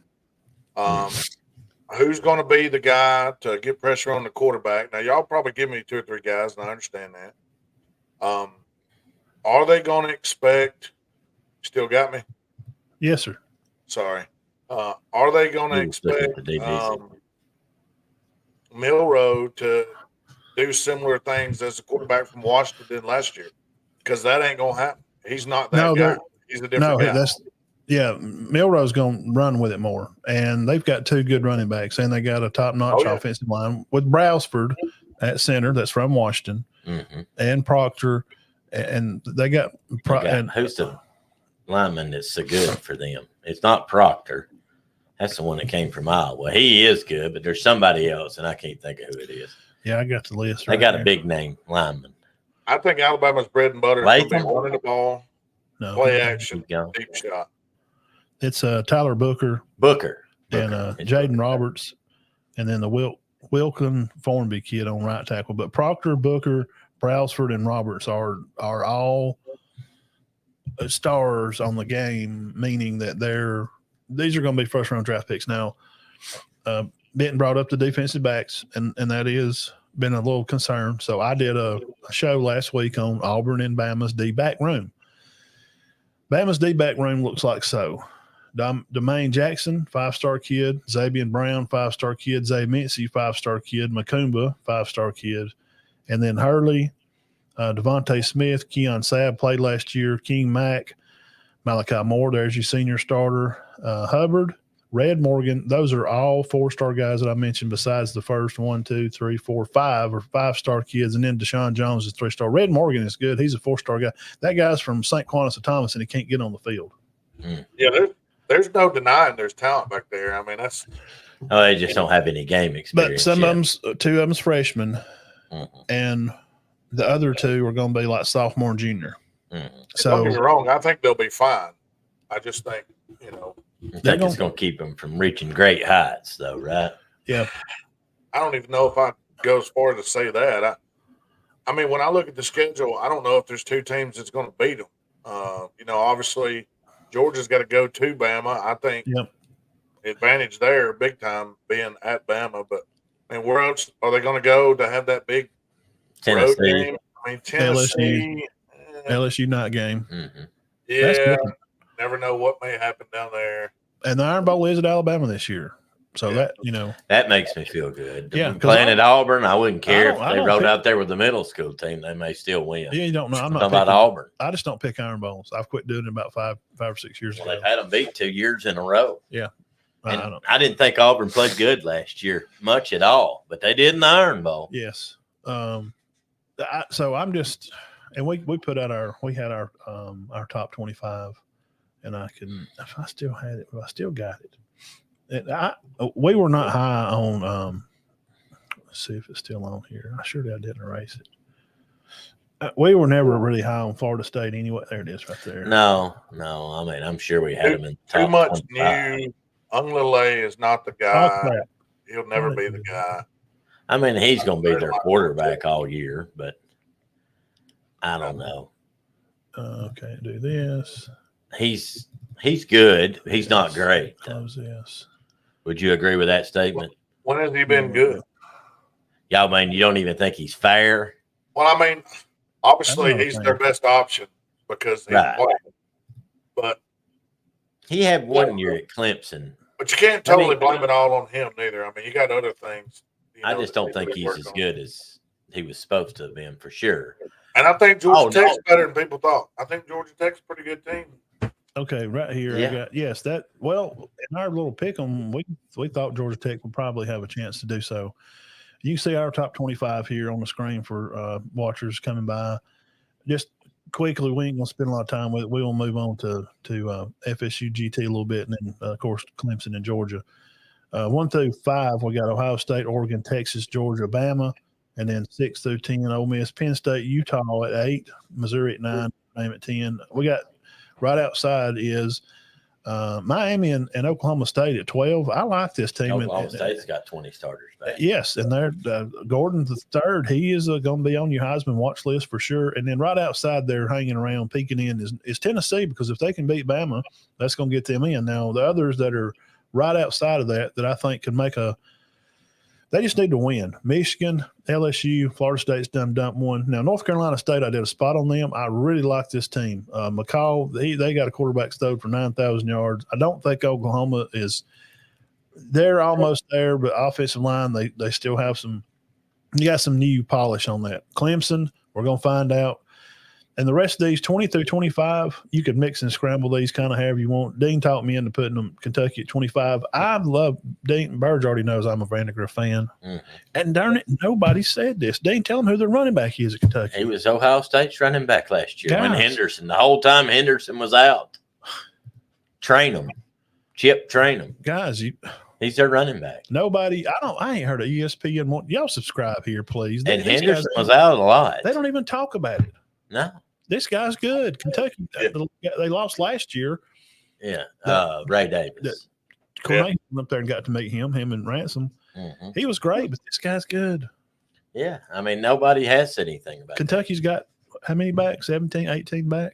18 starters. 17, I think. But this trainer, he's good, man. I think he started a dozen games at Henderson was out at Ohio State. Henderson, remember when he got hurt, Birds? Yeah, that's who took his spot. This guy took the darn place of Henderson, and they didn't lose a step. The only game they lost was just Michigan. Yeah, the Dogs go to Kentucky week 3. That's be a good game. Oh, we think Kentucky's going to be good. Yeah. But I don't know. Well, we don't think they're going to win the conference, but no. 8-4 maybe. Yeah, they win 8 or 9 games. Stoops usually they got a very tough schedule. Yeah. I'll give you some both receivers right here. You had Miami outside of your top 10. I think Miami goes to Florida and takes an L this week. Oh, you think Florida? I think Florida's going to be a little better than most of us anticipated, I'm afraid. I think, but Florida, I don't know that they're going to be great. No, not that. They're not going to be great, but that place is going to be charged up, wanting to beat Miami, and I think they can get it done. Well, it's in the swamp, and then that's you go there and play it. Or is it Bean Hill Stadium? Mm-hmm. Now they were talking about. I talked to a guy in Cedar Bluff today, huge Florida fan. He thinks they can win 10. Gate. I don't see. No. And no disrespect to Gate. No, they're not winning 10. 10? No. If he wins 9, I'd build him a statue. I'm serious. I'd say if he wins 8. They got go to the dang smoothing company and start it. And that's where George Costanza worked in the smoothing company. Yeah. I'm an architect. Tell him I'm an architect. Comes right out of the bathroom with his pants down. Hardest schedule in the country. Vandelay Industries. George can't stand you. All right. Well, I don't understand that. I'm by the end of the year, I could see Bama being 7. I don't think they'd be no lower than 7. I don't think Georgia will be no. I think Georgia takes 2 losses this year, and Bama does too. And I like Georgia and Bama to be 6 and 7. Yeah, I think they'll both be in the playoff. Yeah, and Ole Miss, their schedule is not real tough. I like them probably being about right there with them at 5 or 6. Well, you never hear nothing about that, but they scored Notre Dame's running back and Miami's. Yeah. Not their backup running backs. They're running backs. I don't know where do they get sports news at? How do you people survive that's not watching locker room sports? I mean, what are y'all doing? Y'all got to have Matt. You have Notre Dame's running back. They just don't. Nobody talks about it. And you got Miami's running back to go along with your running back. We try to make arguments every week. If you're already new by the channel, we'll lay out teams, and you can go back on the YouTube channel. We went all summer long and cut down all the teams. Just make your own case, and we kind of say, here's what we think. But y'all make your own decision based off of what we're giving you. We're just telling you who the starters and who's in. I mean, the only problem I could have them running into is not knowing who to give the ball to. And they've also got the best receiver in the nation, possibly. Maybe, yeah. Possibly. He could be. And darts don't stink. I don't know why they're not getting more love. The Harris kid at Oregon's he's going to make a splash on the wide receiver scene. Yeah. Because Gabriel's probably going to be Heisman, and the media's already pumping him, so he may win the darn Heisman. And let's just get him running back, win the Heisman again. Logan Anderson. Yeah, he's up for Heisman. Birds, Florida State. Tech kicks a field goal with 4 seconds left, 44-yarder. It's the first time they beat the top 10 team since 2015. What about it? Wow, 9 years. I watched most of. Did you watch any of the game? Did you get to? I know you got. I watched parts of it in between softball games the other day, and I was proud of little brother. They got some things done. It looks a lot better. Saban said on game day, he said, listen, I'm picking Florida State, but Coach Brett there, Coach Keys. Mm-hmm. Oh, yeah.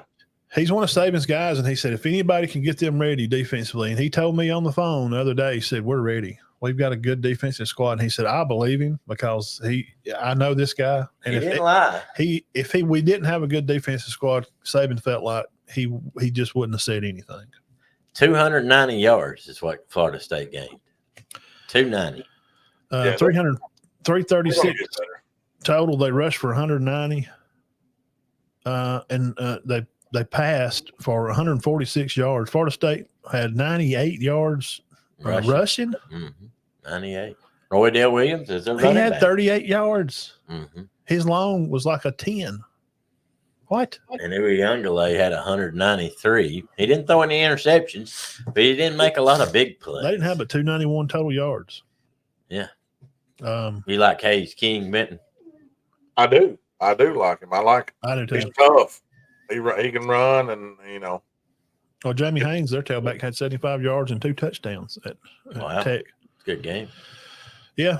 Like you said, King went 11 for 16 birds, 146. DJ, 19 for 27. That's not a bad day at the office. No. Not really. I think what gets people about Uyunglele is he just don't make a lot of big plays. Yeah. He didn't throw a touchdown, did he? No, neither one of them did. Neither one of them threw a touchdown. No. Well, now Georgia Tech didn't throw much. Well, Florida State went dead in the fourth. I watched a lot of the first quarter. And when it's Saturday, especially when one of your hometown teams loses a game, I'm on the phone. Texting and calling. I'm on the phone a lot. So I missed some of the second quarter. Mm-hmm. Got through the halftime. I had to go work a little bit or something. Got me something to eat, come back, caught most of the third, and I caught the last of it, the last 5 minutes for sure. I think it's when I was texting you the last 5 or 10. But the third quarter, Florida State just went FLAT flat. And I mean flat on all 4 sides of the tire. Really? That's terrible. They didn't score. They couldn't move the ball. Tech just buckled down and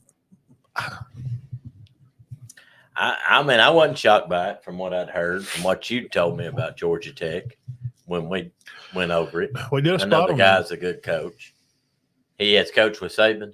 Yeah, he's one of his guys. So, okay. But now looking at their schedule, Birds, Georgia Tech's, have you seen their schedule? It's bad.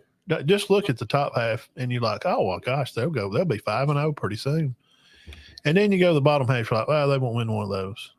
But now we didn't have them winning, but like 2 of the last 5. Like we had them. What did we have them? 7.5. Yeah, 7.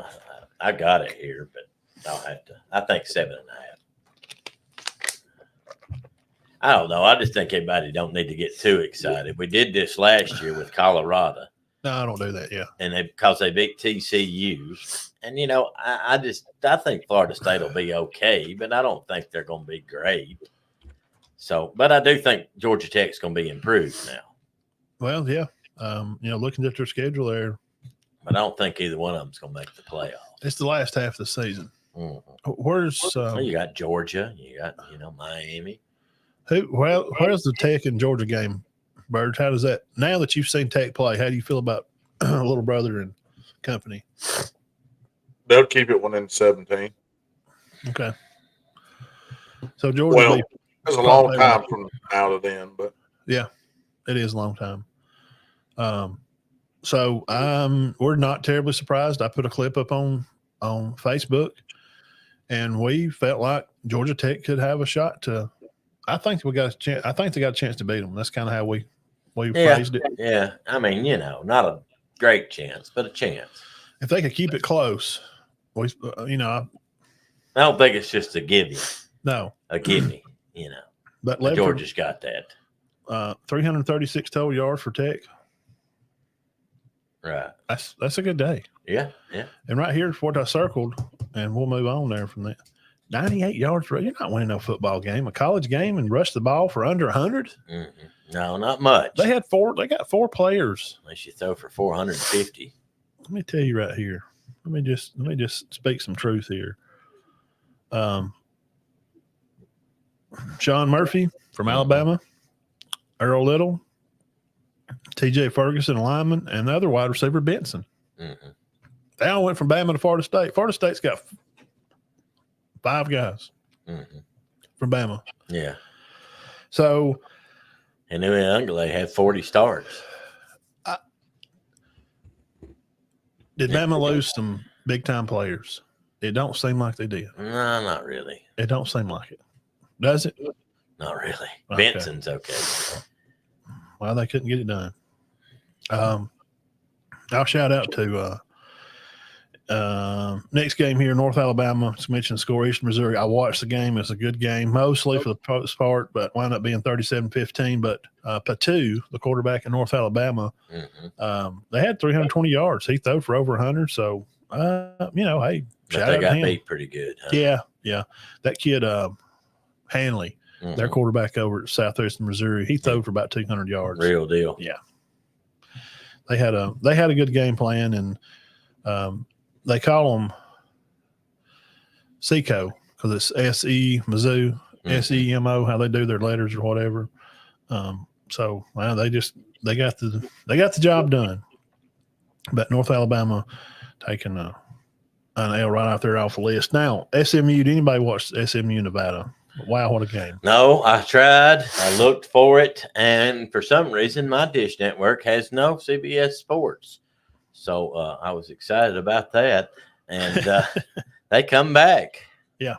It used to have CBS Sports. It was a good game. And not only do I not have CBS Sports, and I'm sorry, but what's the main religion in this country?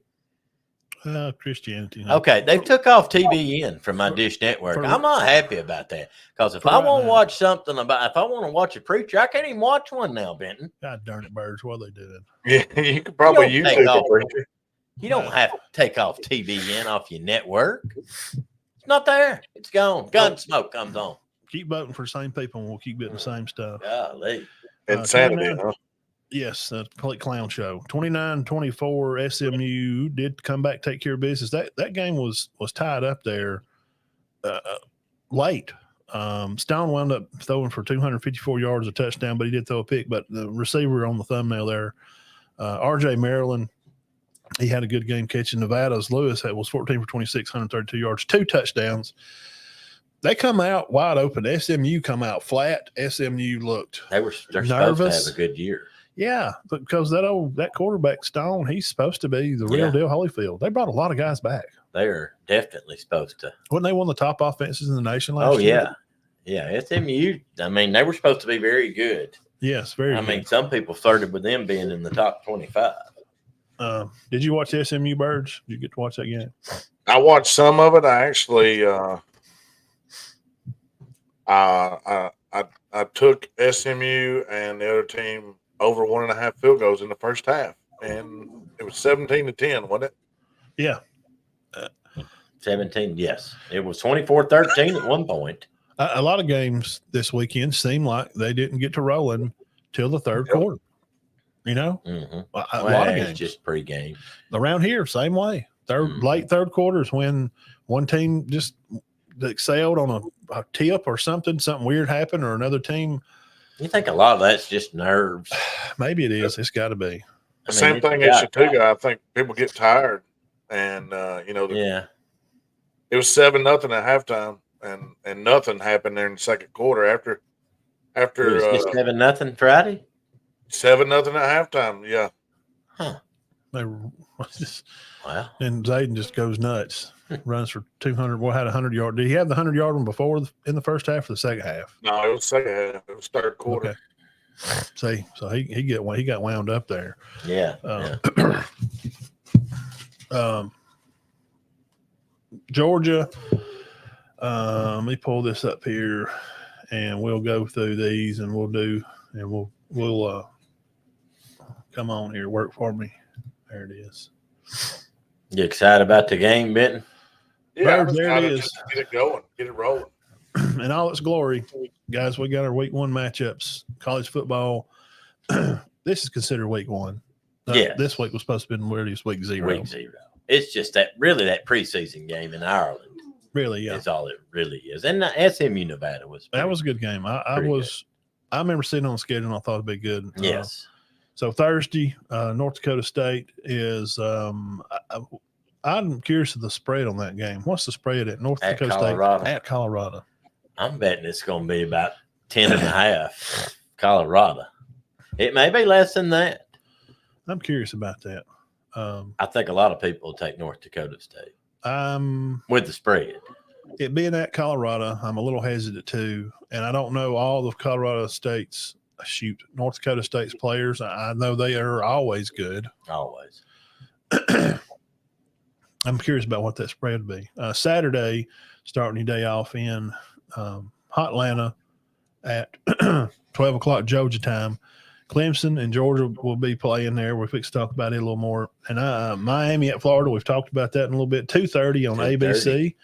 ABC. Georgia game is on ABC also, will be coming on right after. And then right after again, ABC has got them locked down. Notre Dame and Texas A&M will also play. It'll be at 6:30. So we got 3 bang, bang, bang. Turning on ABC. 3 good ones. And you can just set up there where you chips and dip bowl, set it up on your belly and just chow down. Sauce all over you. Yeah, I got old gravy biscuit from breakfast still left. You got that's 3 good ones, and they like the way they've got it set up. Yeah. There's not too much. A lot of Saturdays there's too much. You're like, my gosh, do I have 6 TV screens? But this is set up perfect.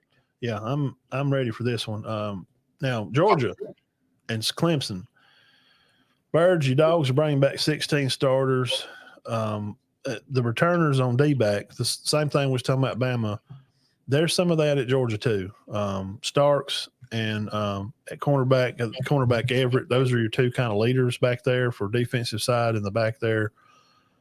And the rest of the guys are going to be kind of, a little bit young now. Receiver wise, everybody know. I think Lovett's probably going to be your guy. He's probably going to be an 800-yard guy. And Bale, I'm sure Bale's supposed to have a big. He'll be a 500-yard guy probably. Malik Williams, and then O-line guy Green, and of course, is it Ratledge and Truss? Those are big guys that Kirby's going to lean on heavily there. I don't think Clemson has a shot. There's some people that are crazy that think that Clemson's 11 starters returning has a shot against Georgia. I think they do till probably about 5 minutes left till halftime, and I think that'll be the end of that. Yeah, I think it may be a good first half, but I think Georgia will pull away at some point in the second half. Is there any chance that your dogs get beat Saturday? Yeah. If you don't show up or you can't stop the run, or ain't gonna run. Or if Klubnik has a great game, Klubnik's going to have the game of his life in order to. How do you pronounce their running back's name? Is it Phil Maffa? Maffa. Yeah, he's pretty good. He is good. He's a heck of a player. He's a good player. I let one of their better running backs, Dominic Thomas, let him slip away to Ole Miss. Why? I don't know. He went to Ole Miss too. He's from Ohatchee. Played over here. We watched him play. I don't think Clemson has the people. Mm-hmm. I just don't. There's look, man, Williams. You got some dogs up there, literally and figuratively. I just don't see Maffa having. He'll have to have like a 150-yard day. I just don't think he can. Yeah, I don't see Georgia giving up that kind of yardage. One of the things you worry about, because I worried about it last year and it wasn't amazing, is that run defense. It was big for us to bring Warren Brinson and Azir Stackhouse back to go along with the young guys like Jamal Jarrett, Ingram Dawkins, Jordan Hall, people like that. Xavier McLeod coming in from South Carolina, he might help out. But you talked about the secondary. Yeah, you got Malachi Starks, which is probably an All-American. You got Dan Jackson, which he's maybe not the most athletic guy, but I guarantee he's going to be in the right position. He's probably been there 5 or 6 years. He's going to pop you. He can help in the secondary. And then you got some young guys that are going to step up like Julian Humphreys, Joel Aguero. I like his physicality. He's going to play some star, and I think you're going to see him have a good year. And then rushing the passer, they're going to let Michael Williams go this year. I believe he's going to be coming off the edge more, a little less with his hand in the dirt. Smile Munden, another guy that's going to have a good year. And then Jalen Walker, I think, is kind of a guy in the background that's going to rush the passer and have a good year that most people don't talk about. Is it Malden or Mondon? Smile Munden. Mondon. He's pretty good, isn't he? Yes, sir. He's a linebacker, inside linebacker. He plays wheel linebacker. Mm-hmm. Who's the middle linebacker? You're going to have C.J. Allen, Rylan Wilson. You'll probably see some Zaxby or Chaz Chambliss, which is from Carrollton. Yeah. He's been there a while. He's a senior. He's Damon pretty Wilson. good. Samuel. They don't really. Kemba. These defenses are different now, aren't they? To say the least. Yeah, you you don't got really your have guys inside, and you come with speed off the edge. Yeah. Well, you got to help these DBs because I mean these guys are throwing. It's just amazing how accurate people are now. Yeah, and I think I mean y'all can tell me what you think, but I think Carson Beck's probably, one of the better quarterbacks in the nation. I think he'll have if he has a good game, then Georgia's going to have a good game. The line of scrimmage, I think, is going to be very good. We lost a center that had been there, it seemed like forever. But Jared Wilson, if he's healthy, if he's playing center, he's more physical than the guy that we just lost in the draft. So I think that could help the offensive line as far as running the ball. And you're going to hand it off to ETN and a couple of monsters in Roderick Robinson and Branson Robinson. So I think the ground game is going to be improved. You're going to have the deep shot threats. Arian Smith, London Humphrey can both go. And then you talked about Dylan Bell and Dominic Lovett. And Colby Young, don't forget him. Oh, yeah, from Miami. Yeah. Yeah, he caught 50 passes, I think, last year for Miami. Yeah, and Coach Smart really loves Nitro Tuggle and Scobie White, two jitterbugs on the slot, that are going to take over the slot role. If they can continue to progress, you're going to see them make an impact. And I have not mentioned yet Oscar Dell and, transfer Ben Urisic, which is going to be big time in the blocking game and receiving as well.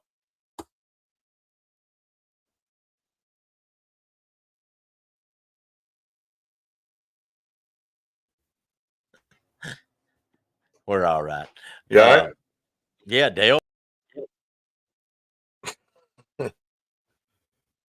You there? You hear me?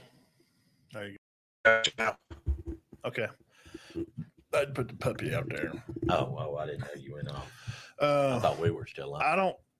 I just don't think Klubnik's not proved. He's not proven to me that he can win a big game, especially against, probably a preseason. I mean, the coach's poll's already been out. We're going to have Georgia and Ohio State 1-2. I don't. I mean, there's a lot of shocker games that, we could throw up here on the old television screen here, but I don't see this one being that. No, I'm thinking 30-17, maybe 34-17, something of that nature. Maybe. Yeah, what do you think, Benton? I don't think they get over in the 20s. Talking about Clemson, maybe 38-21. If Carson has, he could throw a pick in a game. Yeah, it can happen to any of them. He's supposed to be preseason All-American. I'm a little wary of that, and I don't think he's that good. I do think he's good, but I don't think he's the best in the country either. No, I think Gabriel's probably going to be. I mean, he's just. But I mean, who is he really? But who's Gabriel played? This what I always get at. We have to go back and look at. But Georgia's going to win this by. They're 3 touchdowns to me, easy. What's the point spread right now, Benton? It's got to be 17.5. Oh, it won't be that high, will it? Oh, we lost him. Really? Speed, his link dropped or something. I mean, I don't know. I figured it'd be 11, 12. I figured it'd be 17. I don't know on a game like that, which they've got Georgia ranked so high, so they may stick it up there like that. Well, we got to get We just got to be. Let's just be factual. Same thing when they throwing up numbers about Thorne at Auburn. He had 2,500. He's a Michigan State. Well, go back and watch the games when he played Ohio State, Michigan. Mm-hmm. He was crap. Mm-hmm. He didn't do good. He's not real good. Mm-hmm. I don't know why they wound up with that guy. Yeah, he had a bunch of yards because the best defense he saw all year was about 80 or 90th in the league, probably. Mm-hmm. And with Beck, same kind of their schedule has just been, and Georgia can't help that the East is bad, but yeah, I mean, they've got a tough schedule this year. Yes. Now this year, and it ended up they were top heavy. They were back of the schedule, back end heavy last year. So the point I'm making here, Birds, he got back on with this. I need to see Beck play 4 or 5 games this year, because this year it's not just Georgia can't just be up over in the East and play in crappy Florida, and Tennessee's been terrible for a while, but see, Tennessee's back up now. Mm-hmm. They're playing well. So now they got a good game over there with them. And Florida is just in I don't know. South Carolina's not going to be just trash, but Georgia can't help that the East has just not been the legitimate side to be good. It's been the West. It's been LSU and Bama, LSU and Mm-hmm. and then Mississippi State hung out for 1 year. I need to see Beck play a couple of games. I want to see how he does against better defense. Mm-hmm. Like what I'm talking about with Ron or Thorne. He threw, what do you have, 12 picks or something? I just need to see more from Beck. Yeah. I want to really see him get after it, because when he got pressured last year in the Bama game, he didn't play real good. No, he struggled a little bit. He come on late in that game, but that wasn't one of his best, Right. So, but I don't think it matters, man. ETN is going to eat Georgia's offensive line, and the defense, I started out with saying they only return these guys, Starks and Everett. Kirby's coaching the defense. As long as he's coaching the defense, mm-hmm. Pretty good. They're going to be good. He's going to have them in the right place at the right time. So pretty good schemer. As far as that game, I don't see. Might be interesting for a little while. Now Miami at Florida. I think it's a low chance. Is there any chance that Florida? I don't think so. Birds taught me out of it, I guess. Theo? Yeah. I mean, I don't know. I just think playing that underdog card and Miami's going to come in there, and I'm just not sold on Miami. We really don't know. The quarterback's new. It is. There's a lot of untold. We don't know. They're going to run the ball. They're going to be good. Offensively, they got guys to be able to play. Can they play defense enough? Yeah. But we're just going to have to see. It's hard to pick. I like Miami this year. Cristobal needs to he probably needs to win that game. Yes, he does need to win that game. Is there any Notre Dame and A&M playing the last game of the night there? This is going to be a good showing for Coach Elko with A&M and his new staff there. I just don't know why they're so high on them. I hope he does well, and they may, but I don't. You got to go by who plays on the team, and I just didn't see a lot. For them right now. They're young. I just didn't see a lot of experience. I think Notre Dame beats them. I don't think that'll be okay. I don't know. They know more than we do for some reason. I don't know why. Those guys out in Vegas. It'll probably be a good game, but I think Notre Dame ends up. I don't think Texas A&M's is going to be as good as people think, but Texas A&M's probably not going to get blown out either. No. I wouldn't think I'm bullish on A&M. I like A&M. I think A&M is right there as a fringe playoff team this year. Really? Yes, sir. Well, tell us about your QB game and what's he gonna what's he gonna bring to the field to put this team in the Clint Wagman? Wegman. Is it Wegman? Yeah. I call him like Wag. They're like Freddie Wagan, played over here from Alabama. I don't know. What have they got, Benton? Have they got a good defense? I think. See, there's still a few pieces now. A lot of the pieces that we've talked him out of it. No. I'm just saying. I think Mike Elko. I really like Mike Elko, and I think he's going to have a changing of the guard. I think how do you say it? I think the inmates were running the asylum over there with Goofhead at coach, and I really never cared for him as a head coach, and I think that they're going to be good enough to challenge a lot of people that you don't think they should. I think Connor Wegman, that's the guy's name, is going to be pretty good.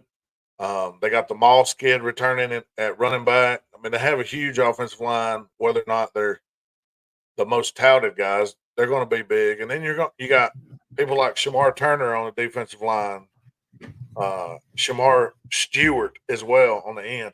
I'm just telling you, I have a hunch that this team is gonna be better than most people say. Now I need to go back. It sounds to me like you think it's just because of discipline. I mean, just think they're going to be more does disciplined. that not go a long way? Yes, absolutely. Yeah, yeah, it does. I'm kind of that way with like Virginia Tech. I think they're going to win another game. That people, I'm not saying they're going undefeated, but they're going to win a game. Probably a lot of the Vegas is going to pick against them. I think they're going to wind up winning a game or two that they probably shouldn't. Now they may dump one if they think they should win too. I just don't. Only my thing with A&M is I don't know. We've seen them do them like this for 3 or 4 years, but you make a good argument that they're probably in better hands with Elko than Fisher. If they get by Notre Dame, you got McNeese. I do like Moss. You got McNeese, that's a W. You got Florida, that's a winnable game. Bowling Green, that's a win. Arkansas, that's a win. You host Missouri, which is a winnable game. I think it's going to be an interesting game. At Mississippi State, that's a win. You host LSU. I'd say that's winnable, depending on LSU's defense. You go at South Carolina. I think that's a winnable game. You got New Mexico.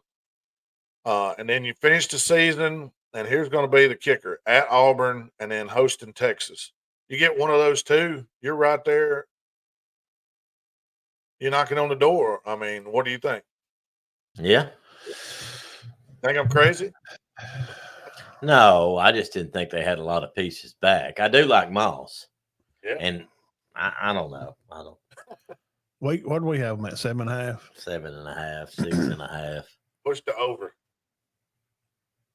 Well, we had them at 6.5. That means 7. Winning 6 or 7.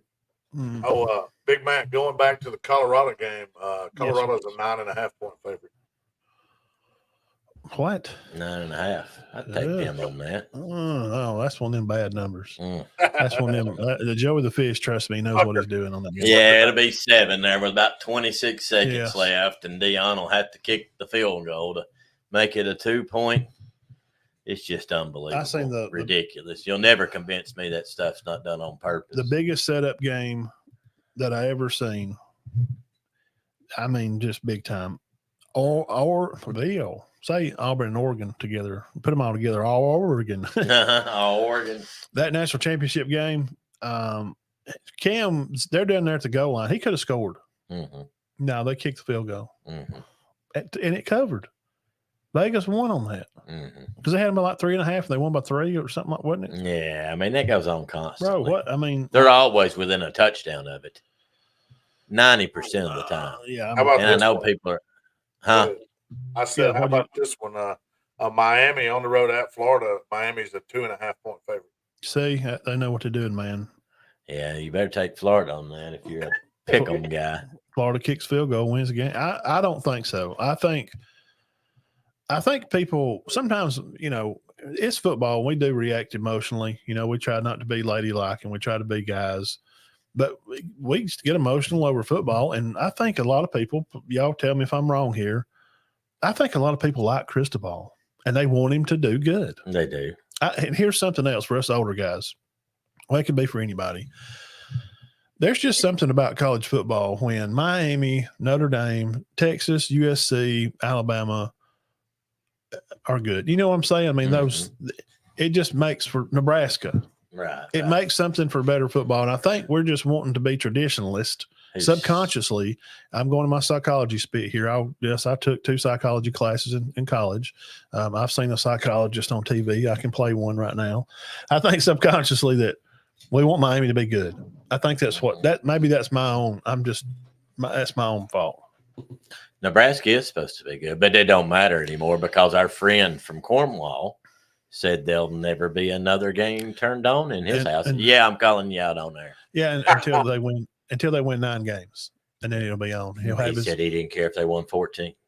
No, that's not. He will not ever when they win turn 9 games, a game on. He'll have that old red Ian hat on, and he'll be watching it. See, I caught him up there asleep the other day watching old Nebraska games. He don't know that. All right, now. Yeah, but they are supposed to be better. Yes, absolutely. For sure. Dylan Ravioli. I watched some of his highlights from the game last year over here at Buford. September 1st, Memorial Day weekend. We should have a good blast here. Next week we'll come on at 5, which will be at 6 Eastern time, because we're going to get on an hour before. We're going to hit a show. We're going to talk about the games that we did for Friday night, and we'll talk about some of we'll talk about these Saturday games and the Thursday game, and we'll get off and we'll watch USC and LSU Birds playing in Las Vegas. Who's winning that game? Whoever plays defense. That's a toss up right there. That may be a pick 'em. LSU and USC. It's going to be Miller Moss time against old Nussmeier. I think both quarterbacks are pretty good. I'm really curious to see how Miller time handles playing against SEC speed. LSU is probably going to be able to score the points. I imagine they'll be able to score 30. So can USC score? And has the defense coach from Missouri, how has he changed it at LSU this spring? Well, LSU's they've made a collective effort to stop whatever's going on defensively. So, Kelly now. Kelly's closed-minded. He hadn't slept one night until that defense is improved. I guarantee you. Yeah. He's a good coach. I mean, he's already played for the SEC once. He's a good coach. Played for it. And he's a coach chewer. He stays on his coaches all the time. So I guarantee you he's took the proper measures to improve that defense. So I got to say I think they'll be much improved. I'm on lean I'm just going to have to stick with my guys from the swamp. I think LSU will take care of business. Yeah. And we'll come on next Sunday and 31-21. No, 27. They're a 4-point favorite. LSU is. Yeah. How about 27-24? Yeah, that's probably about right. Yeah, then at USC covers. And then Monday night, when if you're not going to watch wrestling, which this Monday we'll be getting ready for Bash at Berlin, will be Saturday morning. I'll have to miss a little game day next Saturday morning because I'm gonna have to watch a little Bash at Berlin. Cody Rhodes and I don't watch Cody Rhodes day, is no way.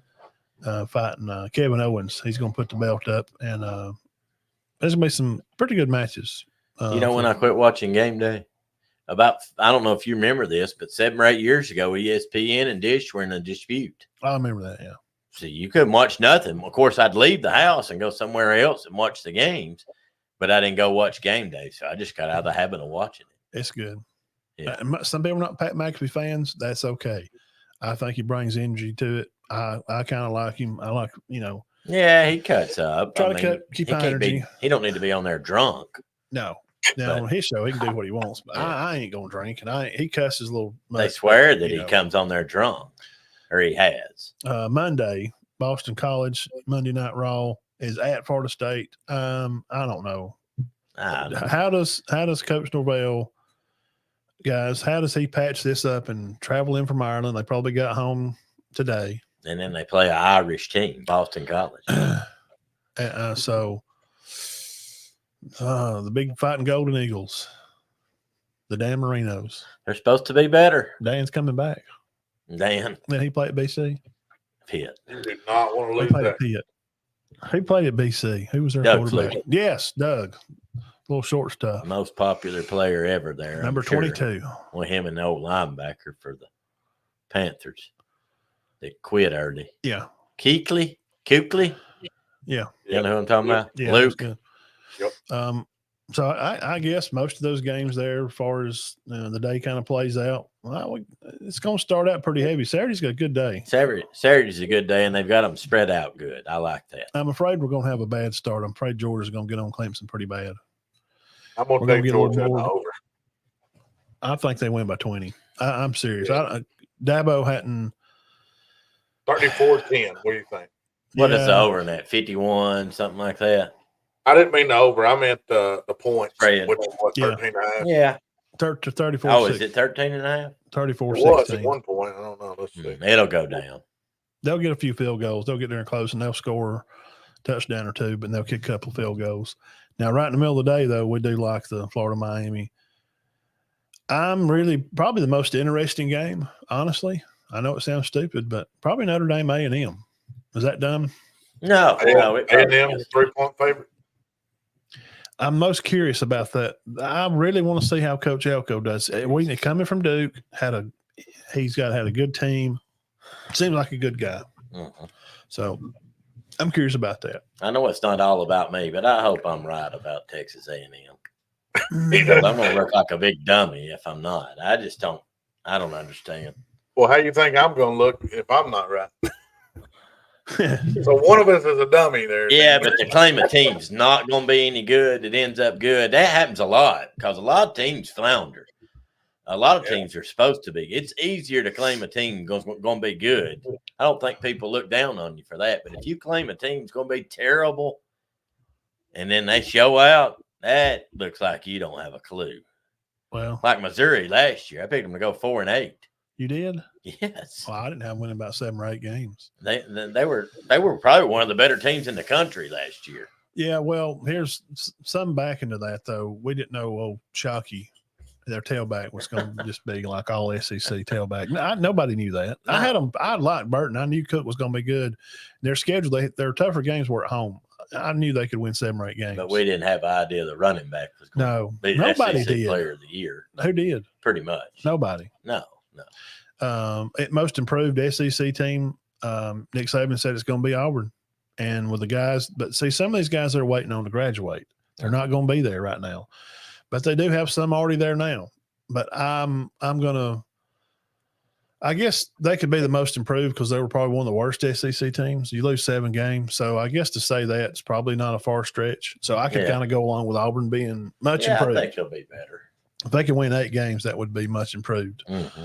He's got a lot of pressure on him. I know that. The Georgia game is at Georgia, and Auburn has not beat Georgia at Georgia in,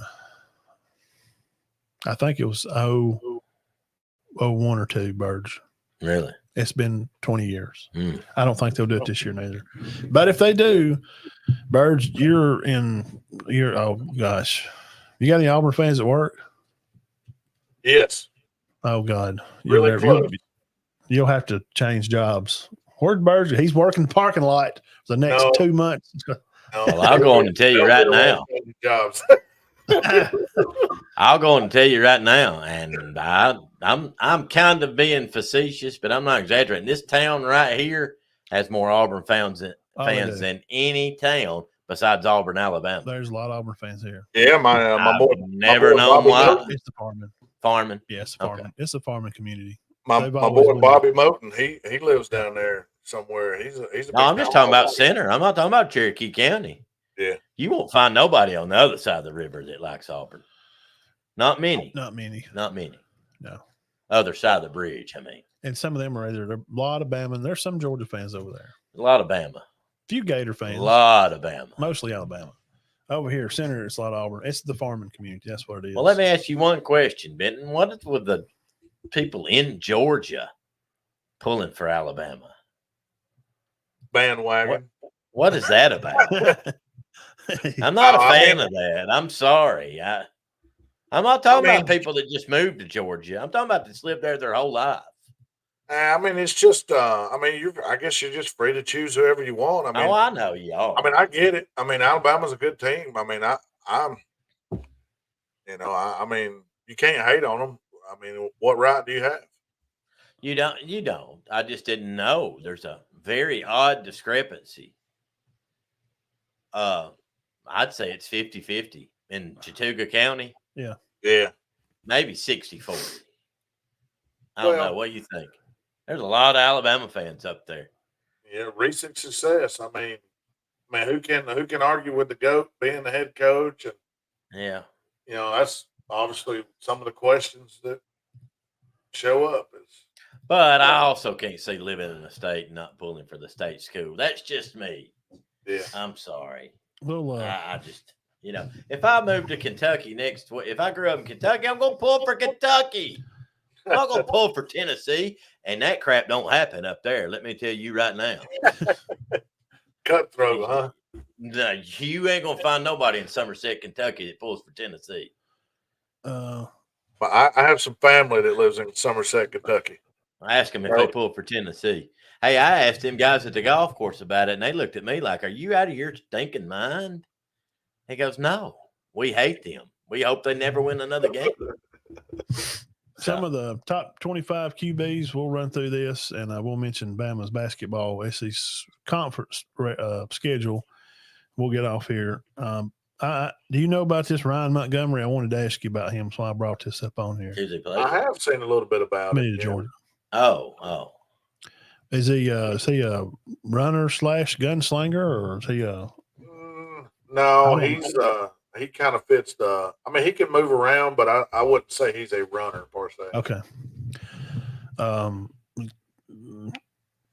Taven St. Clair, the one that's committed to Ohio State, seen him play some. Very, very good. Bryce Underwood, really good. Everybody knows about Juju, the Long Street guy that's going to A&M here at number 5. I've seen him play a lot. The Zollers kid, I just seen him a few clips at a camp. Deuce Knight, he's supposedly going to Auburn. They've gone flip him from Notre Dame. We've heard a lot of rumblings about that. Very good quarterback. Very good player. Here's the thing. Now, this is all I know from a guy that I talked to that's from Tennessee. Mm-hmm. He moved up there to play at Lipscomb. Right. Okay. He played about 6 games and left and went back home. Mm. He said, I was told with my ears, my 2 little chubby ears that I listen with, that he don't like getting behind. Really? Yeah. Well, that's nice, isn't it? He like some kids like to play from ahead. So if he's not ahead in the game, he don't like it, which I mean nobody does. So that's just, and that may be completely untrue, and he may be a little butthurt because I think he's a Kentucky fan, and Kentucky never had a shot of getting him. So I don't know why he would tell me that. He said that he just seeing him play up there at Lipscomb, he didn't like playing those tough guys. It just didn't. If it didn't work out for him, he was ready to go. He's ready to go home. So he left there and went back to Mississippi. Well, that's convenient, isn't it, Benton? I don't like playing from behind.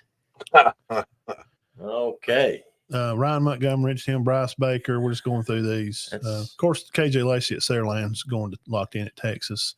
That was Deuce Knight you were talking about, right? Yes. Yeah, I don't think he's locked in at Notre Dame right now, but he's supposed to be going to an Auburn game, and he may commit to Auburn. They may drop a bag on him. They're buying him some players up, right now, and they need to. Auburn's been in bad shape for so long. Coach Harsin them just did.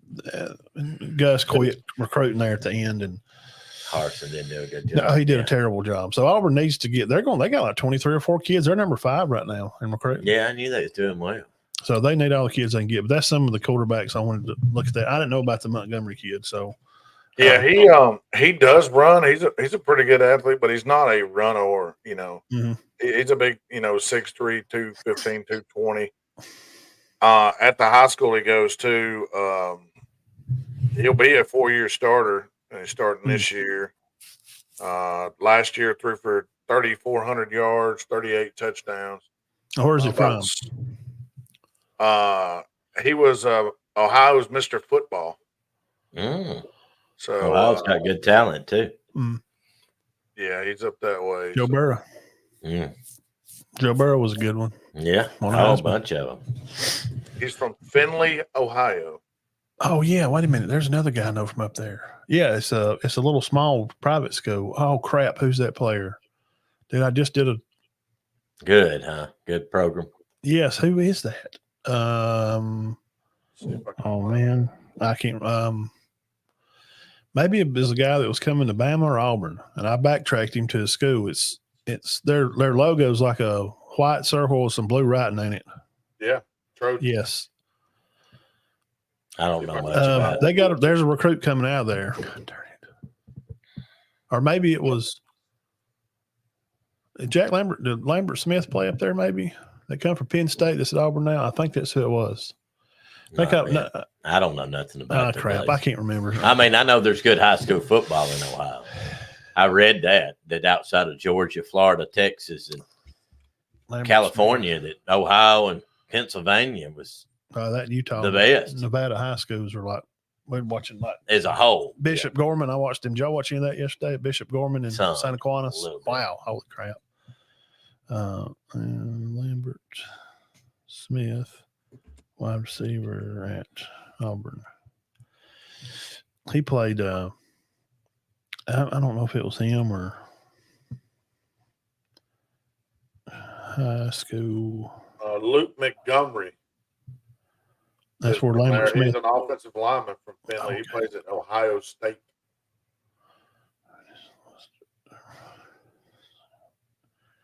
I can't remember. I get into some of this stuff back here. I'll get to reading about these recruits, and I remember I run across that school. Seemed like they didn't play but like 5 or 6 games. Like they were like 7-0 or 6-0, and I was like, well, then I go look their schedule. And like, well, that's all their games. Huh. They're like a 4A, yeah. 4AA Division III. You know how they do it up there. Yeah, a little different. All right, what else you got, Birds? Go over and find him with his Alligator Loafers on YouTube, Facebook, and Twitter. When are you going to be on next? What y'all got this weekend? Wednesday at 7, we'll do our weekly Pick'em show, and then Friday night at 11 p.m. You'll have to catch the boys. I'll be actually gone this weekend, so I probably won't be on Friday nights too because I'm off this week. We'll catch up with Mount Zion the next week at Somerville. So. Yeah, that'll be a good one. Is that going to be a good game? That's the one. I got to go to one. You know, he's pretty now. much. I'm at the high school now, and I know but he kind of likes the teachers to show up to some of them. And you know, of course, I'm the PA guy for Cedar Bluff, but I think that's the week I've got that I'm going to try to get up there. Yeah, you'll be off. You'll be off September the 6th. Cedar Bluff's at Gaston. Yeah, that'll be that week. Is that the? Yeah, that's when they play Mount Zion. Mount Zion. Is that right? Yes, sir. Come on down to the field. We'll be down there. Yeah. Next to T-Money down there on the same end as the gym. Get money, T-Money. Been coaching 56 years. Shout out T-Money. Probably helped a lot of young men in their life. Oh, yeah. Yeah, absolutely. He's the Pee Wee guy up there. Coached a bunch of them, hadn't he? He was coaching 25 years before he coached me. Uh-oh. Hey, Mount Zion's QB may break Juju's records, what Jeff said. Huh. Well, I've heard that he's a pretty good player, but I hadn't heard all that. But we'll be looking. I'm sure the coaches are aware of that. Oh, Uh-huh. They should have an how easy week. How was Ranburn, Alabama? How was Ranburn? They're good. Concrete Mill, I see it. That's all it's there. But their football's pretty good. Oh, that's Raglan. Mount Zion beat Ranburn 43-36 last week. Is that Raglan? Is that where we went that night? I'm sorry, that's wrong. Yeah, we went to Raglan. Raglan's got the concrete mill there in town. If Mount Zion, I would like to think that Chattooga wouldn't have a lot of trouble with Ranburn. I'm not saying they beat them 50-0, but I think they would win 36-12. 3 touchdowns, 2 or 3 touchdowns.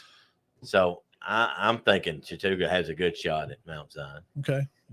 Gear up to defense, and Caden Fife will have to get after that quarterback. If he's staying dirty all night, he can't throw the football, Birds. Well, that's true. And I can tell you this: the defense has also broke a record for 2 shutouts in a row. Yeah, first time in school history since Chattooga High School started. 2 straight shutouts to begin the year. Starting off on a good note up there, Indy. Yes, sir. The tribe is loose. What's y'all's hashtag? One tribe. Hashtag one tribe. Right. Shout out hashtag one tribe. Throw it up. It's changed some, hasn't it? Been one tribe for a while, hasn't it? Yeah, I think so. Did I make you a shirt that had what I put hashtag on? I think I put hashtag Tribe Nation on it or something. That long sleeve when I made you. Yeah, It's got the you, thing oh on it. yes. Yeah. Yeah, You wear it any? Yeah, I wore it the other day. It's probably good when it's hot. Keep sun off you. Let arms. It does. I'll make you one, Bird. You'll wear it. I'll put our. I actually wore it one day last week.